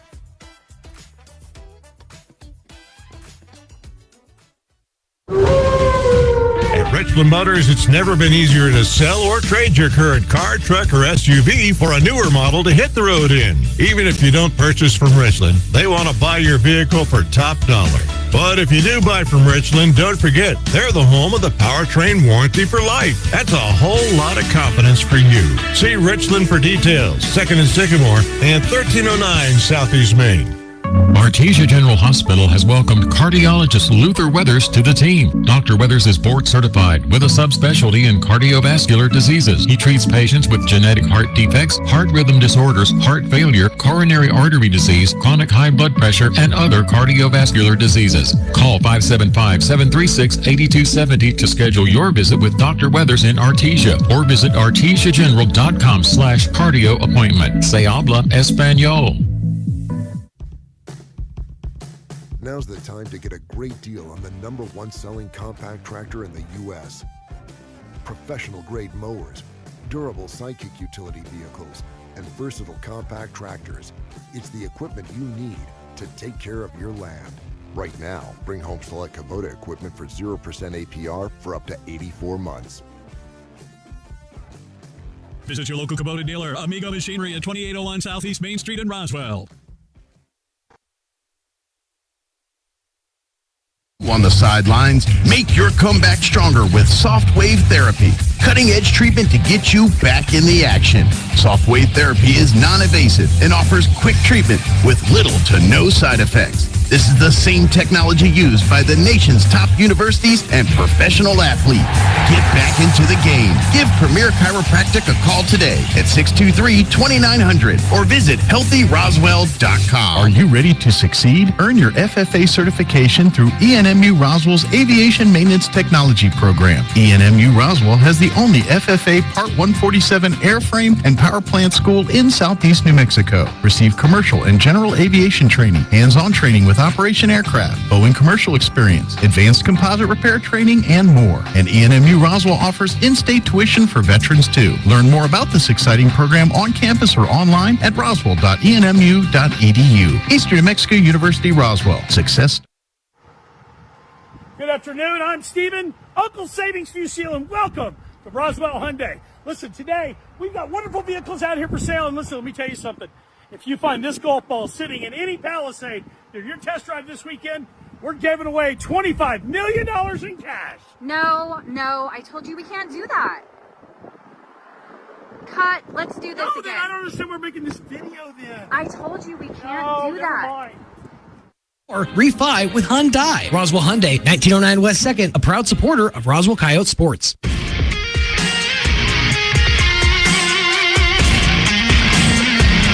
Welcome back to KSRPTV.com, 106.5 Roswell Stock FM. Coyotes win big here in this quarterfinal contest against the Highland Hornets, 42-0, and will advance to the 2024 Newsenda Credit Union State Football Championships. The semifinal game will be next week, but before we talk about next week, Coach, let's talk about tonight and your statistics. So we're going to start off with our defensive stats. At the end, I do apologize if I missed anyone that came in and numbers got switched over. So this is the best I got, and I hope that I connected with the most of them. Bubba Marujo with 3 total tackles and 1 pass tip. You have Keegan Nichols with 4 tackles, 1 tackle for loss, and a tip pass. You have Mason Grayhouse, 3 tackles, all three of those were tackles for loss. You have Andrew Padilla with 2 tackles, Joaquin Bolaños with 3 tackles, Zay Carrasco 3 tackles, Isaiah Aranda with 3 tackles, Mikey Lucero with 7 total tackles, Aiden Redley 3 tackles, 3 of those again being for tackles for loss. You have Noah Lynn with 3 tackles, 1 of those for loss. Dominic Silva, 1 tackle for loss. Number 28, Williams with 1 tackle, 1 interception, and 1 tip pass. Nicholas Anaya with 3 total tackles. Adrian Lucero have 2 tackles. Cannon Ramage with 4 tackles. Gage Gladdy with 1 tackle. Daniel Borrego, we have 1 tackle. We have Brandon Janot with 3 tackles. Jacob Palomino with 1 tackle. Wojcik. I do apologize. You're right. I can't read my own writing right here. Wojcik. There we go. Wojcik with 1 tackle and 1 fumble recovery. Orozco with 1 tackle and Evita with 2 tackles. That is our defensive stats. And then we are moving over to our offensive stats with a total offense of 293 yards, 157 coming on rushing, and 136 coming on passing. We'll go into our rushing. We have Jacob Palomino with 5 total touches for 58 yards, 1 of those touches for a 24-yard touchdown. We have Jalen Cloud with 1 touch for 10 yards. We have A.B. Toscano with a total of 12 touches for a total of 47 yards, 2 touchdowns. We have Lujan with 2 total touches for 6 yards. Rendon Duran with 1 touch for 2 yards. Matthew Castillo with 2 touches for 21 yards. Logan Hoover, 1 touch for 11 yards. Luke Lynn, 1 touch for 2 yards, and that is a touchdown running for Luke Lynn. And then jumping into passing, we have a total of 136 passing yards. Jacob Palomino coming with the majority of those. We have 108 for Jacob Palomino. He was 6 for 7, 7 attempts with 6 of them being completions. Okay. And then we have Luke Lynn with two attempts, one of them being a 28-yard pass completion, and the other one being incomplete. And then we have our receiving core, which was led by Noah Estrada, total catches with 2 total catches for 20 yards. Kobe Sanchez with a touchdown at a 34-yard touchdown. Matthew Castillo with 11-yard reception. Jalen Cloud again with the 11-yard reception. We have Keegan Nichols with a 28-yard reception. And then you have Mason Grayhouse with 30-yard reception. And Allen Ingram with a 18-yard reception for a touchdown. All of our extra points came from freshman Benjamin Vera. Mm-hmm. All 5 of them were made. We also had punting statistics. We have 1 amazing punt from Zay Carrasco, 80 yards. And then we have 2 punt returns, 2 different punt returns. We have Matthew Castillo, total of 63 yards return for 4 total returns from him. And then you have Zay Carrasco, 1 return for 15 yards. And that concludes our statistics for the Roswell High Fighting Coyotes. All right, well, there you have it. Real quick, as we mentioned earlier, the Roswell Coyotes dominate 42-0 and will advance to the semifinals. Real quick, for the people just now tuning in on 106.5 Roswell's Talk FM and KSVPTV.com, we do have an update from Deming. Mayfield, they currently lead 21-7, and that's in the 4th quarter. The New Mexico Military Institute, they did upset the Socorro school. The 5 seed defeats number 4. New Mexico Military advances to semifinals, and Dexter wins big over Hatch Valley to advance into the semifinals as well. But here at the Wool Bowl, the Roswell Coyotes dominate 42-0, and the Highland Hornets, their season will come to the end. Their overall record now will be 7-5 overall. 5-2 in district play, and of course they got the one win in the state playoffs in the first round of the state playoffs, and then losing the quarterfinal game to the Roswell Coyotes 40-0. And now the Roswell Coyotes advance, and their overall record now is 9-1. And of course, the district champion 6-1 will remain the number one team in the state of New Mexico in the 5A classification. The Roswell Coyotes, as we talked about, will advance. They will. That game will be determined. It's going to be either Friday or Saturday. There's going to be talk about that tomorrow night. I know Coach Lynn likes to play on a Friday night, but we'll see what happens. Roswell advances to the semifinals. They await the game tomorrow between the number 5 seed Los Alamos Hilltoppers and number 4, the Gaston Panthers. I got a question for you. Yes, sir. Sorry to cut Yes, you sir. off. Roswell, either one, do we know if we're playing there or Los Alamos if they win, or we know if we're playing Good. That's a great question. So the Roswell Coyotes will advance, and they will have home field advantage throughout the playoffs, unless the Mayfield Trojans get to the state championship. Okay. Then the Roswell Coyotes will owe Mayfield. But other than that, the Roswell Coyotes will have home field advantage throughout the playoffs, unless Mayfield happens to beat Deming tonight. And then if they happen to beat, the winner of Artesia Lovington, yes, sir. And if it's a Roswell Mayfield state championship possibly, then Roswell will travel to Las Cruces. But if it's a Roswell Artesia state championship, then that game will be here. So Roswell will have home field advantage throughout this playoff. Okay. All right. So once again, the Roswell Coyotes win big, 42-0. Art Sandoval, Ernie Lujan. We're going to close this out from the Wool Bowl. Safe travels back to Albuquerque, and it's always a great day to be a Coyote. Have a good night and safe travels. Go Coyotes.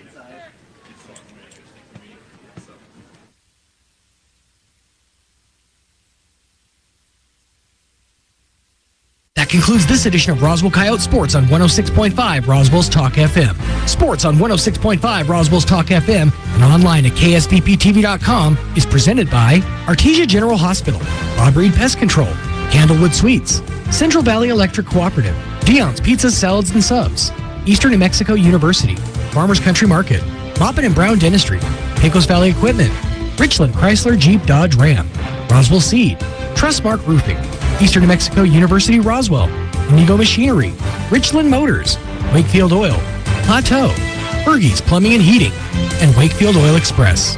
We now return you to your regular scheduled programming. .com. Hot Shot Secrets. Powered by science. Today's modern vehicle, whether it's a car, SUV,